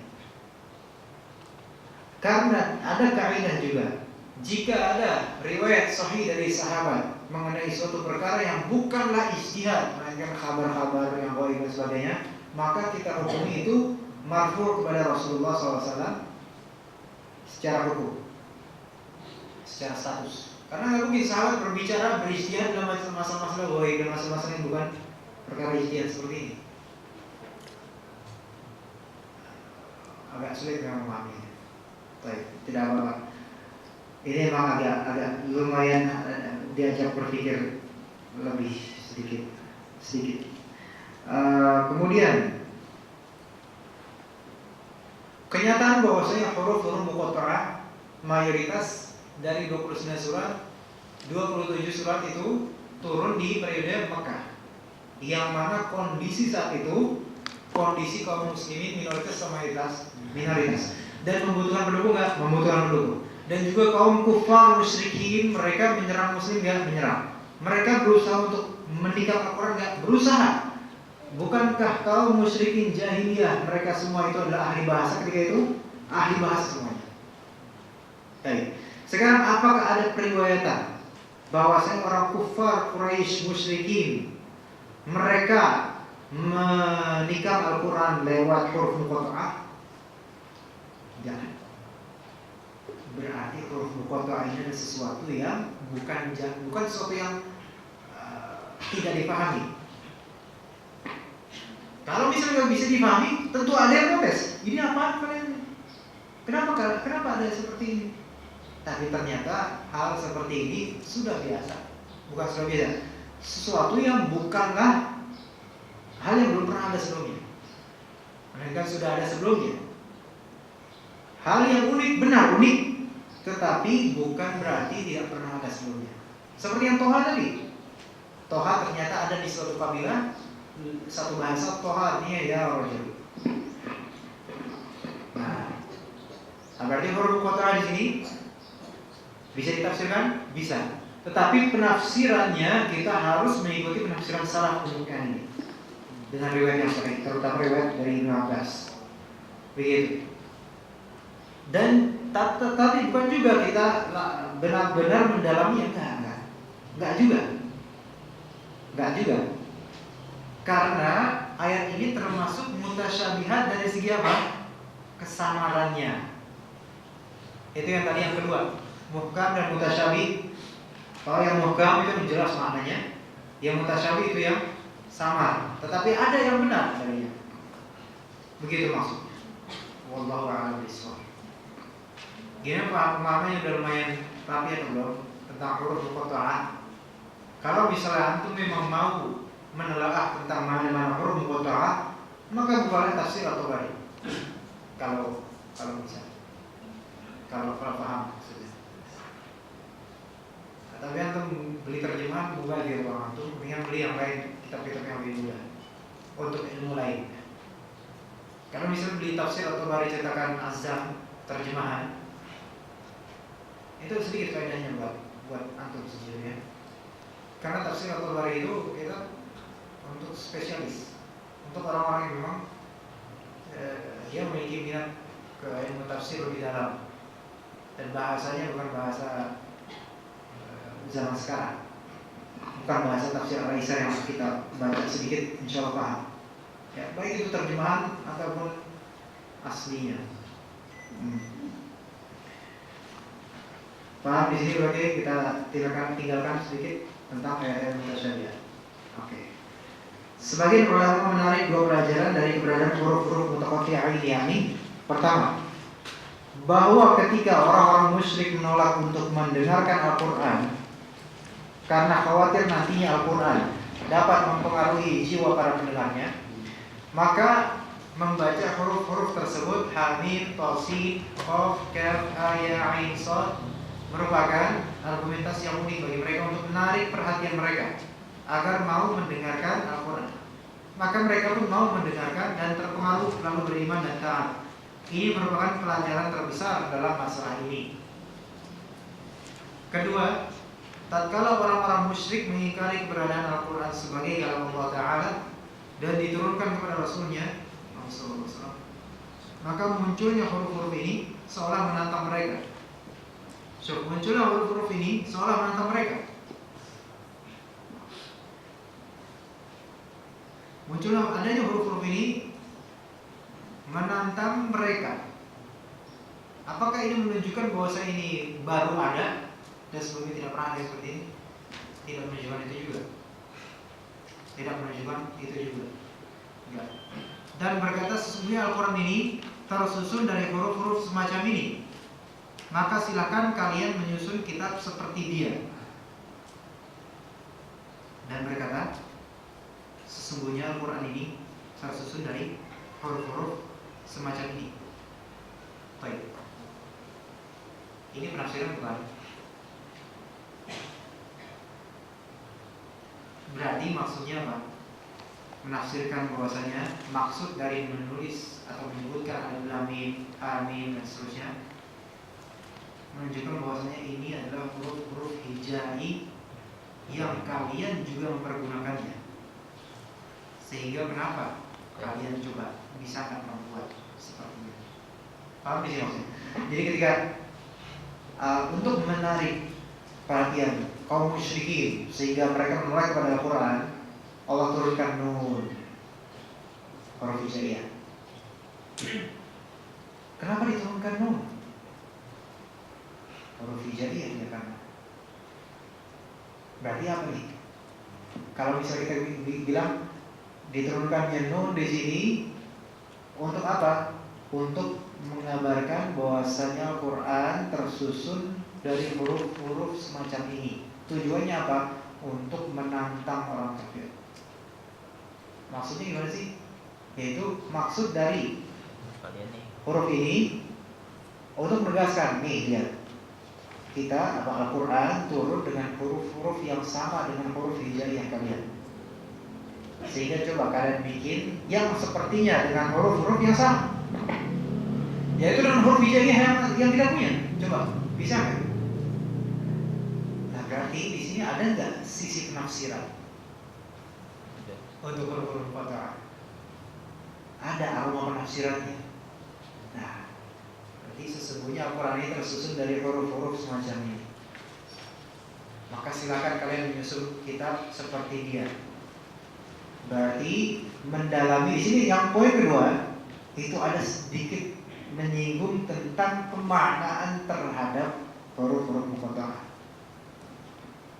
Kalau misalnya nanti dibilang hanya Allah yang tahu maknanya dan ini adalah rahasia Allah, maka kenapa kita katakan sesungguhnya Al-Quran ini tersusun dari huruf-huruf semacam ini? Sama aja kan? Berarti kita menggali tafsir untuk huruf muqatta'ah. Paham di sini kan? Ya di sini bukan menabrak-nabrakan, tapi kita lihat bahwasanya tetap ada sisi penafsirannya untuk yang ini, dan juga sisi maksud kenapa ayat ini ada nun, alif, lam, mim dan sebagainya. Kalau kita katakan ayat-ayat ini hanya Allah saja yang tahu tujuannya apa, artinya apa, maka mengapa di sini dikatakan seperti ini? Kesimpulan ini dikuatkan oleh penyebutan kata Al-Quran atau Alkitab biasanya sesudah huruf-huruf tersebut, misalnya alif lam dzalikal kitab, alif lam ra tilka ayatul kitab, tasin tilka ayatul Quran. Seakan-akan huruf-huruf ini berbicara sesungguhnya Al-Quran ini juga terdiri dari huruf-huruf juga. Maka silakan kalian menyusun Al-Quran sebanding dengannya. Tapi jika kalian tidak mampu, maka menyerahlah bahwa Al-Quran ini merupakan Allah dan wahyunya, maka dan terimalah banyak agar kalian sukses. Paham di sini fikrahnya? Di sini katakan alif lam mim, kemudian dzalikal kitab. Dikatakan oleh Syekh Abu Bakar Al-Jazairi rahimahullah, biasanya sesudah huruf-huruf itu dikatakan tentang Alkitab, ya kan? Tentang Al-Quran, ya kan? Nah, berarti di sini berkaitan dengan satu cabang ilmu dalam ulum Al-Quran atau tafsir, namanya ilmu al-munasabat. Al-munasabah, masyhur ini ilmu ini. Ilmu al-munasabah atau at-tanasub, yaitu keterkaitan. Ada al-munasabah di sini terbagi-bagi. Ada yang ilmu munasabah bainal ayat, ada ilmu munasabah bainas suwar. Ilmu munasabah bainal ayat artinya ilmu tentang ketercocokan atau keterkaitan, korelasi antar ayat, apa yang pertama? Ayat ya. Korelasi antar ayat. Itu ada ilmunya. Dan kedua, ilmu tentang korelasi antar surat. Misalnya kenapa setelah Al-Fatihah adalah Al-Baqarah dan kenapa setelahnya adalah Al-Imran? Nah, itu namanya ilmu munasabat bainas suwar.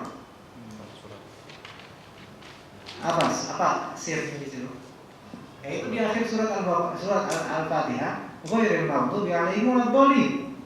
Al-maghdubi 'alaihim artinya maksudnya dari Rasulullah tafsiran Nabawi, maghdubi 'alaihim siapa mereka? Lupa itu. Yahudi. Kemudian ad-dallin Nasrani. Dan setelah Fatihah adalah Al-Baqarah. Apa kaitannya dengan itu? Kaitannya adalah Al-Baqarah tentang Yahudi, Ali Imran tentang Nasrani. Itu ilmu munasabah atau tanasub baina aswar. Dan tanasub baina ilmu munasabah yaitu ilmu korelasi antara dua ayat atau dua surat yang bersilsilah. Apa Indonesia? Sistematis. Berkedepanan dan berkebelakangan, apa sih Indonesia? Berurutan, ya, yang berurutan ini. Nah, simpel sekali ya. Berurutan ini, antum jika ingin mematchingkan keduanya, tentu antum harus memahami makna ini dan makna ini, ya kan? Iya dong. Gimana antum bisa mengatakan, oh Al-Fatihah setelahnya Al-Baqarah itu karena gini loh? Kecuali antum harus memaknai Al-Fatihah, tahu maknanya, Al-Baqarah tahu maknanya. Begitu juga di sini. Kok bisa mematchingkan alif lam mim kemudian dzalikal kitab? Kecuali harus memahami alif lam mim dan dzalikal kitab. Paham di sini maksudnya? Alhamdulillah, kalau yang bagian kenal, alhamdulillah, bagian tidak kenal, insya Allah Allah kasih ilmu. Paham? Jadi ada tanasub di sini. Kalau memang dikatakan seakan-akan huruf ini berbicara, sesungguhnya Al-Quran ini terjadi dari huruf-huruf ini juga, berarti harus memahami maksud dan mafhum dari alif lam mim dan juga zalikal kitab, yang artinya sama saja dengan menafsirkan maksud dari alif lam mim. Sehingga maksud dari alif lam mim berarti tidak hanya Allah saja yang mengetahuinya, melainkan juga beliau sendiri berbicara. Ya, ya di sini bukan berarti menabrak-nabrakan perkataan, tapi inilah wakilnya. Ya kadang memang dari dulu juga kita juga diajarkan bahwasanya kita nggak usah berbicara tentang huruf-huruf ini karena mutasyabihat dan hanya Allah yang mengetahui. Baik, tapi ketika Allah Subhanahu wa taala memberikan kesempatan bagi kita untuk lebih menelaah, walhamdulillah ada ternyata yang menafsirkan huruf muqatta'ah. Masya Allah. Huruf muqatta'ah aja udah jam segini ya. Tapi itu memang itulah. Ini belum seberapa kita membahas tentang huruf muqatta'ah. Ini baru tentang alif lam dan hal-hal yang sederhana tentangnya. Dalam kitab Anwarul Tanzil wa Asrarut Ta'wil karya Imam Al-Baydawi rahimahullah itu sekitar 3 halaman dengan tulisan kecil tentang huruf muqatta'ah di surat Al-Baqarah alif lam mim saja. Terus dikaji itu 2 kajian, mungkin 3 jam. Di tafsir At-Tabari, kalau misalnya membuktikan huruf, kitab At-Tabari membahas tentang ayat pertama surat Al-Baqarah dari halaman 206 sampai ke halaman 228, 206 sampai 228. How much? Oh, how many? Berapa? Hah? 22. Terserah untuk mau berapa? Tinggi segitu. Banyak. Dan kemudian dikaji oleh Syekh Musa Al-Qayyar namanya. Dikaji. MP3-nya ada. Beliau merencanakan kajian dia tentang huruf muqatta'ah ini, tafsir At-Tabari ini cuma 1 kajian aja lah 1 jam. Tapi ternyata nggak bisa sampai 3 kajian, 3 jam membahas tentang ini aja, membahas tentang alif lam mim, hamim. Udah, itu tentang itu aja yang mungkin bagi kita apaan sih, ngapain dibahas kayak gitu? Bukankah itu sesuatu yang hanya Allah yang tahu, Allah alam. Nah, apalagi Allah pernah berkata, bahwasanya ini adalah sir rahasia Allah dan sebagainya. Tidak usah kita bergantung di dalamnya. Tapi ternyata itu ada ilmu di balik itu semua. Itu baru huruf muqatta'ah. Sekarang kita mau melanjutkan misalnya ke zalikal kitabul la raiba fihi. Ada pembahasan di sini, zalika ada pembahasan. Alkitab ada pembahasan. La ada pembahasan, raiba ada pembahasan, fi juga ada pembahasan tentang wakaf dan ibtidah, ada pembahasan, huda ada pembahasan, lil muttaqin ada pembahasan. Tiap huruf, tiap kali, tiap kata itu dalam Al-Quran itu ada pembahasan. Secara i'rab, secara nahwu, secara sharaf, secara madlul, yaitu makna dan apa yang dimaksudkan dari kata-kata itu semua ada. Makanya Alkitab, Al-Quran itu induknya segala ilmu dikatakan oleh ulama. Sehingga ketika dikaitkan oleh Syekh Utsaimin di syarah kitab beliau Syarah Aqidah Ahlussunnah wal Jamaah, ketika Syekh bernama Muhammad Rashid Ridho ditanya oleh seorang Perancis, katanya di kitab kalian ada segalanya. Coba tentang masak-masak. Apa dijawab sama Syekh Muhammad Rashid Ridho? Jawabnya ada di kitab kita. Kalau anda mau bisa masak, fas'alu ahla dzikri in kuntum la ta'lamun. Tanyakanlah orang yang tahu. Kalau misalnya tukang ibadah, tanya orang yang tahu. Udah, itu kan hadis kaidah itu untuk semua ilmu. Ya, kaidah untuk semua ilmu. Kalau antum jahilnya tanya, jangan diem. Kalau kaidah kita mau bertanya sesat di jalan. Kalau di Al-Quran udah ada kaidah. Fas'alu, is'alu. Tanyalah ahla dzikr, orang yang tahu, dzikr, orang yang ingat, orang yang tahu. In kuntum la ta'lamun, jika orang tidak tahu. Nah, itu kaidah umum. Jadi ada semua manhaj dalam Al-Quran yang mungkin kita sekarang belum tahu, baru tahu seberapa sih. Dan Memang ada yang masih ya Allah Subhanahu wa taala yang Maha tahu rahasia-rahasia dalam Al-Qur'an yang sampai sekarang belum ketahuan dan sebagainya. Kalau kita teruskan, dalika? Hah? Enggak apa? Yes, follow. Pernah saya baca itu kan masalah ayat wa ma ya'lamu ta'wilahu illallah. Warasifun fil ilmi Masalah wau di situ warasifun ada mengatakan wau di situ apa? Ada mengatakan wau istinaf. Iya, itu tergantung wakafnya. Kalau yang mengatakan wau di situ apa, berarti pendapat yang kedua itu lebih benar bahwa huruf muqatta itu ada artinya. Kalau yang mengatakan wau di sini istinaf, kan? Dia berarti dia tidak mengakui bahwa dia mengatakan bahwa huruf muqatta itu tidak boleh ditakwil, tidak boleh ditafsirkan. Itu yang menganggap Ya. yang menganggap itu istinaf. Ya. Baik. Apakah perkataan seperti ini bisa di? Itu benar itu khilafnya yang benar. Benar ada. Makanya di sini kita katakan khilafnya ini pendapat dua mazhab ini. Wa ma ya'lamu ta'wilahu illallah. Ya, itu salah satu wakaf. Kan wakafnya bisa ini. Wakafnya bisa wa ma ya'lamu ta'wilahu illallah. Kemudian warasikhuna fil ilmi yaquluna amanna bihi kullun min 'indi rabbina. Itu yang pertama. Yang kemudian akan berbuah darinya satu pendapat. Kemudian pendapat yang kedua yaitu wa ma ya'lamu ta'wilahu illallahu warasikhuna fil ilm. Wakaf, ya kan? Yaquluna amanna bihi kullun min. Yang pertama itu waw warasikhuna fil ilm itu adalah waw istinaf atau ataf. Istinaf sahih karena memulai kalam baru yang artinya wa ma ya'lamu ta'wilahu dan tidaklah diketahui takwilannya kecuali Allah. Selesai. Kemudian baru lagi dan orang-orang yang berilmu kuat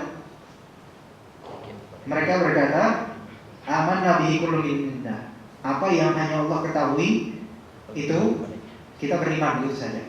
Baik, itu yang pertama, sahih itu. Jadi yang istinaf itu nanti akan bisa menjadikan ini sebagai ayat mutasyabihat yang tidak boleh dibahas, maksudnya tidak boleh. Tetapi kontradiktif dengan kenyataan yang ada, yaitu Ibnu Abbas kok berbicara tentangnya. Gimana jawabnya nanti? Ya kan? Apakah yang dimaksud dengan ayat yang hanya ayat yang hanya ayat yang Allah tahu saja itu adalah huruf muqatta'ah? Bisa diterima di sini wa ma ya'lamu ta'wilahu illallah kan berarti dan hanya Allah lah yang tahu takwilan ayat mutasyabihat ini. Baik, itu benar ada ayat mutasyabihat di sini, tapi apakah huruf muqatta'ah termasuk ayat mutasyabihat yang dimaksud? Jika iya, pertanyaan kenapa Ibnu Abbas berbicara tentangnya? Jika tidak, berarti memang benar Ibnu Abbas berbicara tentangnya. Sedangkan Ibnu Abbas tidak berkata aman Nabi kullun minna saja enggak, tetapi malah Ibnu Abbas menafsirkan. Ya, karena Ibnu Abbas kita tahu beliau radhiyallahu anhu adalah seorang yang rasikh fil ilm tafsir, yang kuat ilmu tafsirnya. Tetapi kenapa beliau menganggap atau bermanhaj seolah-olah huruf muqatta'ah ini bukanlah ayat mutasyabihat yang hanya Allah mengetahui, melainkan bisa ditafsirkan. Itu benar. Waw yang untuk istinafiyah itu bisa nanti dijadikan huruf muqatta'ah sebagai ayat yang hanya Allah mengetahuinya. Tetapi itu kontradiktif dengan kenyataan sebagian salaf. Nah, begitu bisa dipahami sih. Pendapat yang membedakan waw itu apa atau istinafiyah? Sebenarnya dua-duanya itu bagus. Wakaf dua-duanya itu benar. Ya, wakaf dua-duanya itu benar. Jadi di sini tidak bisa dirojikan mana ini enggak. Dua-duanya benar. Dua-duanya bisa dijamak. Ya, yang istinafiyah atau yang wakaf di sini wakaf atau waw di sini waw atau bisa. Dua-duanya bisa. Karena ada misalnya ada ayat yang atau ada maksud yang hanya Allah Subhanahu wa taala yang mengetahuinya dan orang-orang berilmu pun tidak tahu ada. Dan ada yang hanya Allah ketahuinya dengan orang-orang ilmu juga. Makanya tafsir Ibnu Abbas membagi tafsir menjadi 4. Yang pertama orang Arab tahu, yang kedua seluruh kaum muslimin harus tahu, ketiga dan keempat ini yang dimaksud jika kita katakan wa ma ya'lamu ta'wilahu illallah war-rasikhuna fil ilm. Jadi Allah dan ulama saja yang tahu. Yang jenis berapa itu? Itu berapa? Ketiga. Nah, itu yang maksud. Dua-duanya benar. Waqaf yang warasikhun itu tidaknya benar. Yaquluna amanna bihi itu juga benar. Bisa untuk pahami sih? Atau tambah kacau pikiran? Kalau yang apa sih? Wamaya kamu tak bilang Allah warasuna fil ya. Saya Kalau misalnya mereka ayat ini tawakufnya di situ, berarti konsekuensinya wujudnya apa kan? iya. Kalau sudah konsekuensinya apa, berarti yang tadi tahu tentang ayat muqatta'ah itu. Kalau yang kita tahu tentang dalam Al-Quran itu, ayat muqatta'ah itu khususnya adalah bisa diketahui oleh Allah dan juga bisa diketahui oleh. Bukan bisa diketahui Allah pasti mengetahui ya. Jangan yang salah kalimatnya. Diketahui oleh Allah dan diketahui pula oleh orang-orang yang berilmu. Iya, sahih. Dan berarti masuk dalam ayat muqatta'ah itu termasuk dalam nafsiran yang ketiga, bukan yang keempat. Iya yang ketiga. Bukan yang keempat. Bukan yang keempat. Berarti kalau seperti itu yang saya pahami, berarti pendapat yang lebih kuat adalah pendapat yang mengatakan bahwa ayat muqatta'ah itu mempunyai tapi yang menafsirkan. Iya. Itu lebih yang apa? Iya karena ya itu jawabannya juga alhamdulillah ada lebih berpegang padanya karena memang kenyataannya sahabat pun berkata seperti itu. Ya kan? Tapi itu yang tadi yang terbilang alhamdulillah yang waw atof kan. Jadi jenis ketiga dari tafsiran yang dikatakan oleh Ibnu Abbas yaitu Allah dan ulama mengetahuinya. Allah dan juga ulama mengetahuinya. Nah sekarang yang di Al-Quran wa ma ya'lamu ta'wilahu illallah selesai.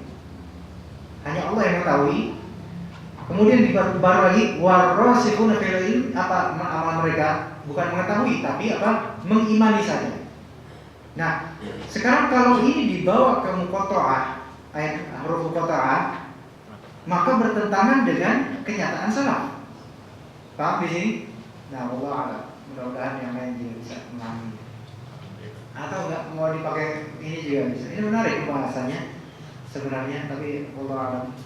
Yang mudah-mudahan bermanfaat insyaallah untuk antum bisa diulang-ulang ngajinya. Seperti biasa Ahmad ini pengalamannya luar biasa. Anda belum tentu Anda bisa jawab semuanya ya. Kalaupun jawab juga Allah alam kebenaran dari Allah. Tadi dikatakan kalau surat Al-Baqarah dan Al-Imran adalah Az-Zahrawain. Maksud Az-Zahrawain di sini apa? Yaitu yang di dalamnya terkandung manfaat yang banyak. Sebagaimana di dalam syarah sahih Muslim karya Imam Nawawi, bahwasanya disebut Zahra karena mengandung manfaat yang sangat banyak. Makanya dikatakan bahwa sahabat yang menghafal Al-Baqarah dan Ali Imran maka itu ulama. Menghafalnya mereka enggak menghafal sekadar menghafal, tapi kan mereka di zaman yang wahyu turun dan Rasulullah masih hidup, mereka menjadi ulama bagi yang menghafal Al-Baqarah dan Ali Imran. Ya, jadi itu Zahrawan, yaitu dua yang memiliki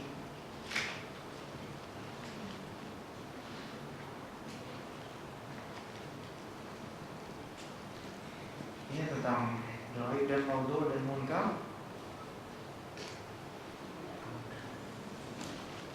Hadis dhaif dan maudhu' dan munkar. Apakah perbedaan pendasar dari dan matruk pada mereka? Urutan dari paling parah bagaimana? Allah musta'an, ini kalimatnya ini kacau-kacau semua. Hadis dhaif dan maudhu' dan munkar. Ini dannya kebanyakan seperti Arab aja. Apakah perbedaan mendasar dan matruk pada mereka? Urutan dari paling parah bagaimana? Dhaif, maudhu' dan munkar. Dhaif itu artinya lemah. Nah, setiap hadis maudhu' pasti dhaif. Namun tidak semua hadis maudhu', tidak semua hadis dhaif itu maudhu'. Jadi dhaif itu adalah derajat lawannya sahih. Dan di era mutaqaddimin sebenarnya hadis itu imma sahih, imma dhaif. Maka ulama mazhab seperti Malik, Syafi'i dan Ahmad mengatakan hadis dhaif itu bisa dijadikan hujjah dibandingkan qiyas. Maksudnya jika dibandingkan dengan qiyas semata atau ketika tidak ada ayat dan tidak ada hadis yang sahih, maka dalam satu permasalahan tapi ternyata ada hadis dhaif, maka diambil hadis dhaif tersebut didahulukan dibandingkan qiyas, dibandingkan qiyas semata, qiyas biasa, qiyas manusia. Tetapi maksudnya ini jadi salah pahami.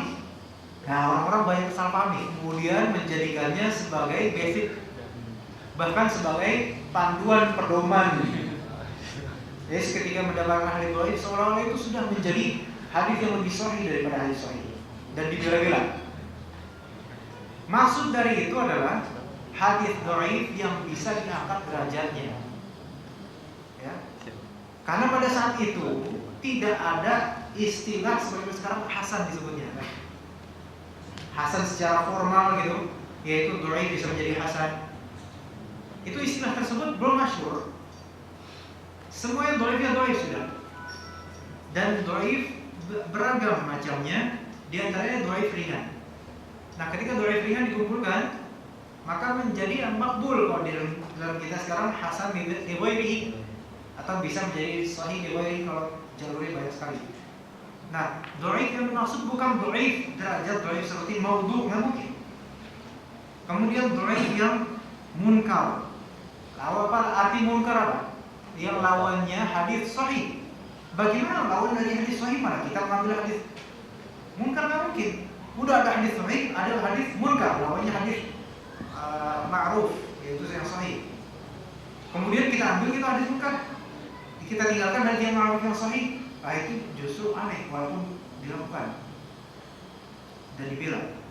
Nah, kemudian hadis matruk itu adalah orang-orang yang muttahamil kadzib perawinya. Kalau di dalam sanad hadis itu ada yang muttahamil kadzib, tertuduh berdusta, dalam arti apa? Dia di kehidupan sehariannya itu biasa berdusta. Walaupun dia tidak berdusta atas nama Rasul, tidak memasukkan hadis, tetapi karena kesehariannya biasa berdusta, masyhur dengan pendustaannya, maka hadis dia itu matruk. Nah, hadis matruk ini tergolong hadis yang dhaif jiddan. Tidak sampai maudhu', tidak. Jadi beda urutannya. Antum misalnya mengatakan hadis dhaif, apa yang maksudnya hadis dhaif di sini? Kalau misalnya maksudnya ada lagi. Kalau misalnya hadis dhaif di sini dhaif yang ringan dan ada jalur lain yang menguatkannya, maka bisa ke hasan li ghairihi atau bahkan sahih li ghairihi. Tapi kalau misalnya di sini maksudnya hadis dhaif, yaitu dhaif yang munkar, maka ini jelas dhaifnya dhaif jiddan. Munkar kenapa berlawan dengan hadis yang sahih? Kalau misalnya hadis dhaifnya maksud hadis dhaif matruk, maka tentu ditinggalkan karena muttahamil kadzib, tertuduh berdusta perawinya salah satunya. Nah, dhaif jiddan jadinya. Kalau maksud hadis dhaif ini hadis maudhu', itu sudah bukan hadis itu. Nah, atau hadis misalnya mutorik, goncang. Nah, ini namanya unik memang, agak goncang gitu kan. Bilang gerak, goncang. Nah, hadis mutorik kan dua yang berselisih, namun tidak bisa dirojihkan yang mana. Maka dua-duanya tidak kita masukkan ke dalam kategori hadis yang bisa diambil. Dan ini tidak bisa diangkat lagi derajatnya ini, karena nggak bisa dirojihkan. Juga hadis yang syadz, hadis dhaif yang syadz, padahal aslinya itu sahih. Nah, ini juga tidak bisa diambil. Jadi seperti itu urutannya, Allah.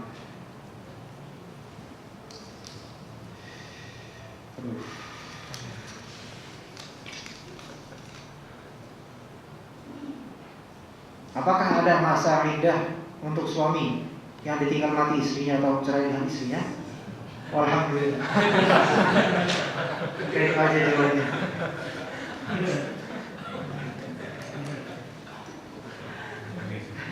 Jawabannya alhamdulillah.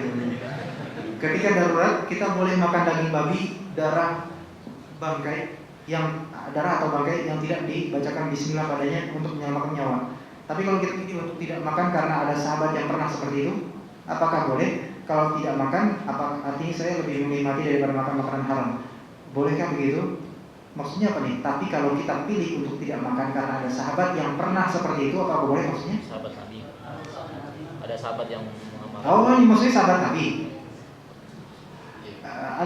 Nanti ini makan aja di makannya karena harus melanjutkan kehidupan, ya. Harus melanjutkan kehidupan. Dosa mungkin masih banyak, jadi perlu taubat lagi. Harus lagi ini. Saya galau.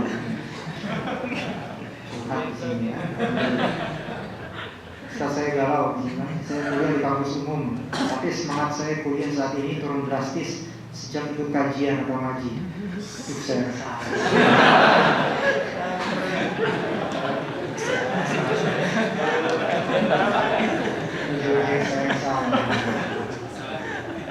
Sampai orang tua saya mengingatkan saya dan menegur saya. Ini takutnya digebrek dari sini nanti. Tapi rasanya saya sulit mengembalikan semangat kuliah saya. Saya justru ingin sekali masuk jurusan agama supaya bisa menuntut ilmu agama rutin. Tapi orang tua melarang dan menyuruh saya untuk selesaikan kuliah. Mohon sarannya saya harus bagaimana ya Ustaz? Ini di fakultas apa atau jurusan apa nih? Kalau di jurusan semacam jurusan seni, musik dan sebagainya, keluar aja langsung. Tapi kalau misalnya di jurusan lain, usahakan tetap semangat dan tetap terus di kuliahnya dia, kajiannya dia. Dua-duanya oke lah. Dunia akhirat dapat insyaallah. Dan juga tadabburi surat Ar-Rum. Surat Ar-Rum.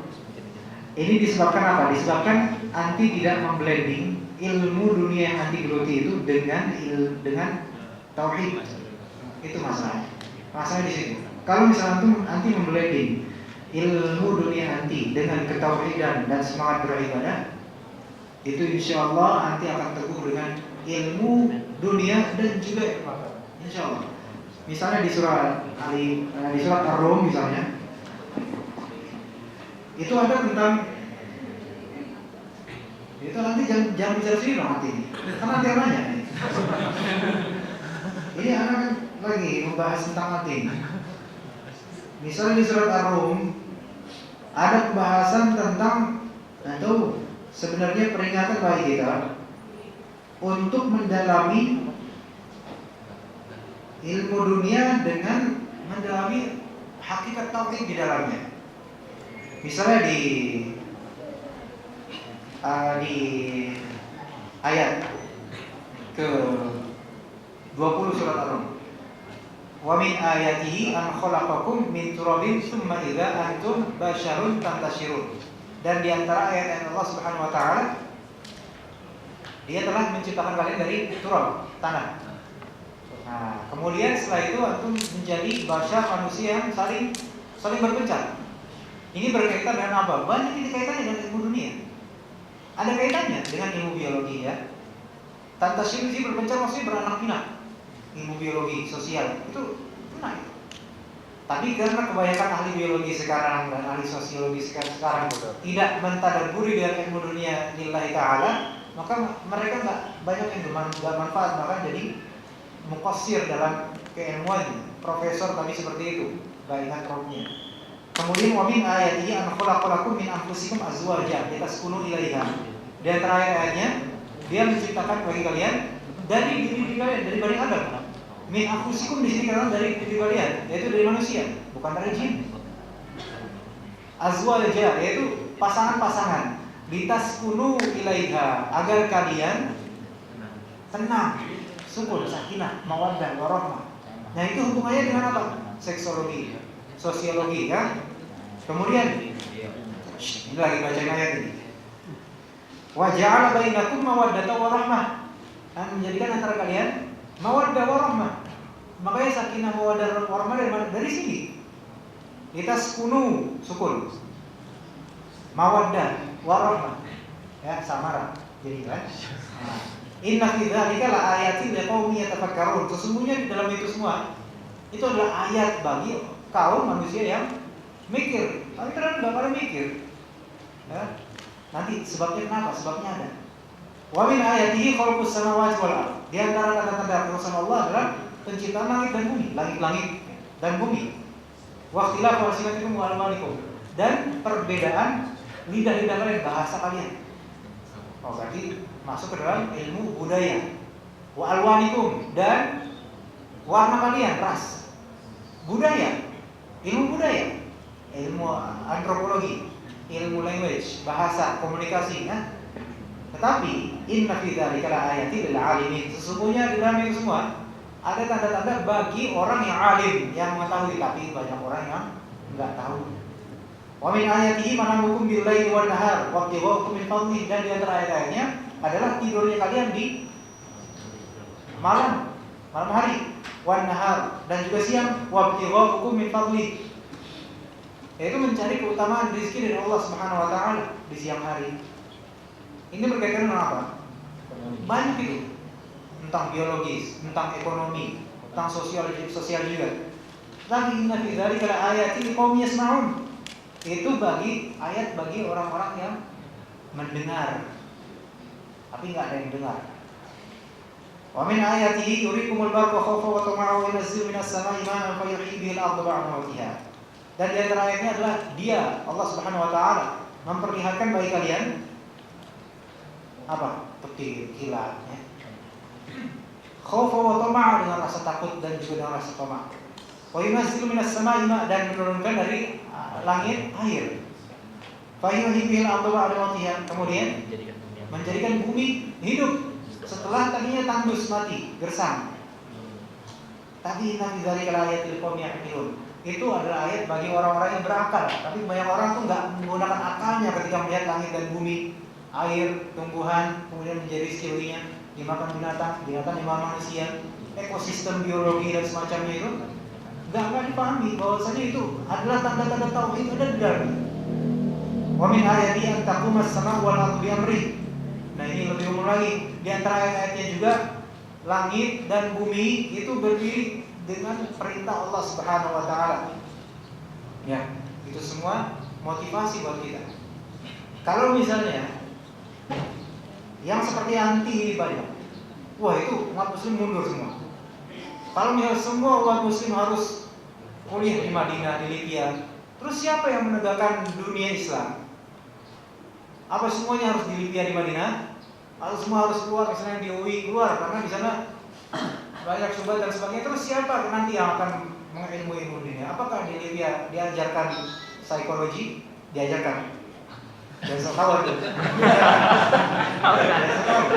Ada ilmu nafs ada. Atau digeser jadi ilmu nafsu. Ilmu nafs itu artinya psikologi. Ya, bukan psikologi.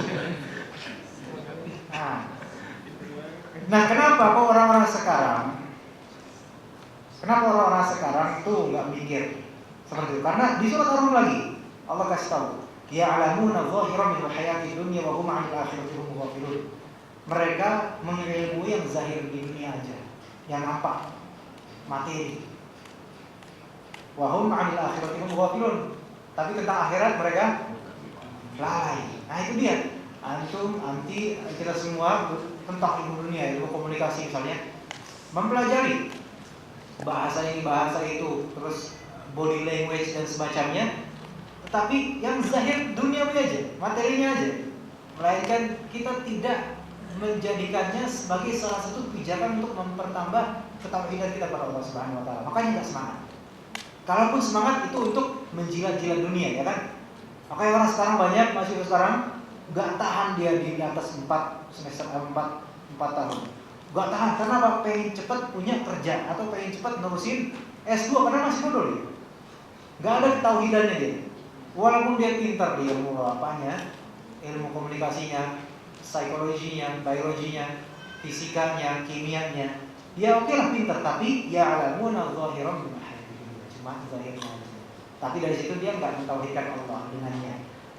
Kalaupun dia semangat untuk apa? Dunia.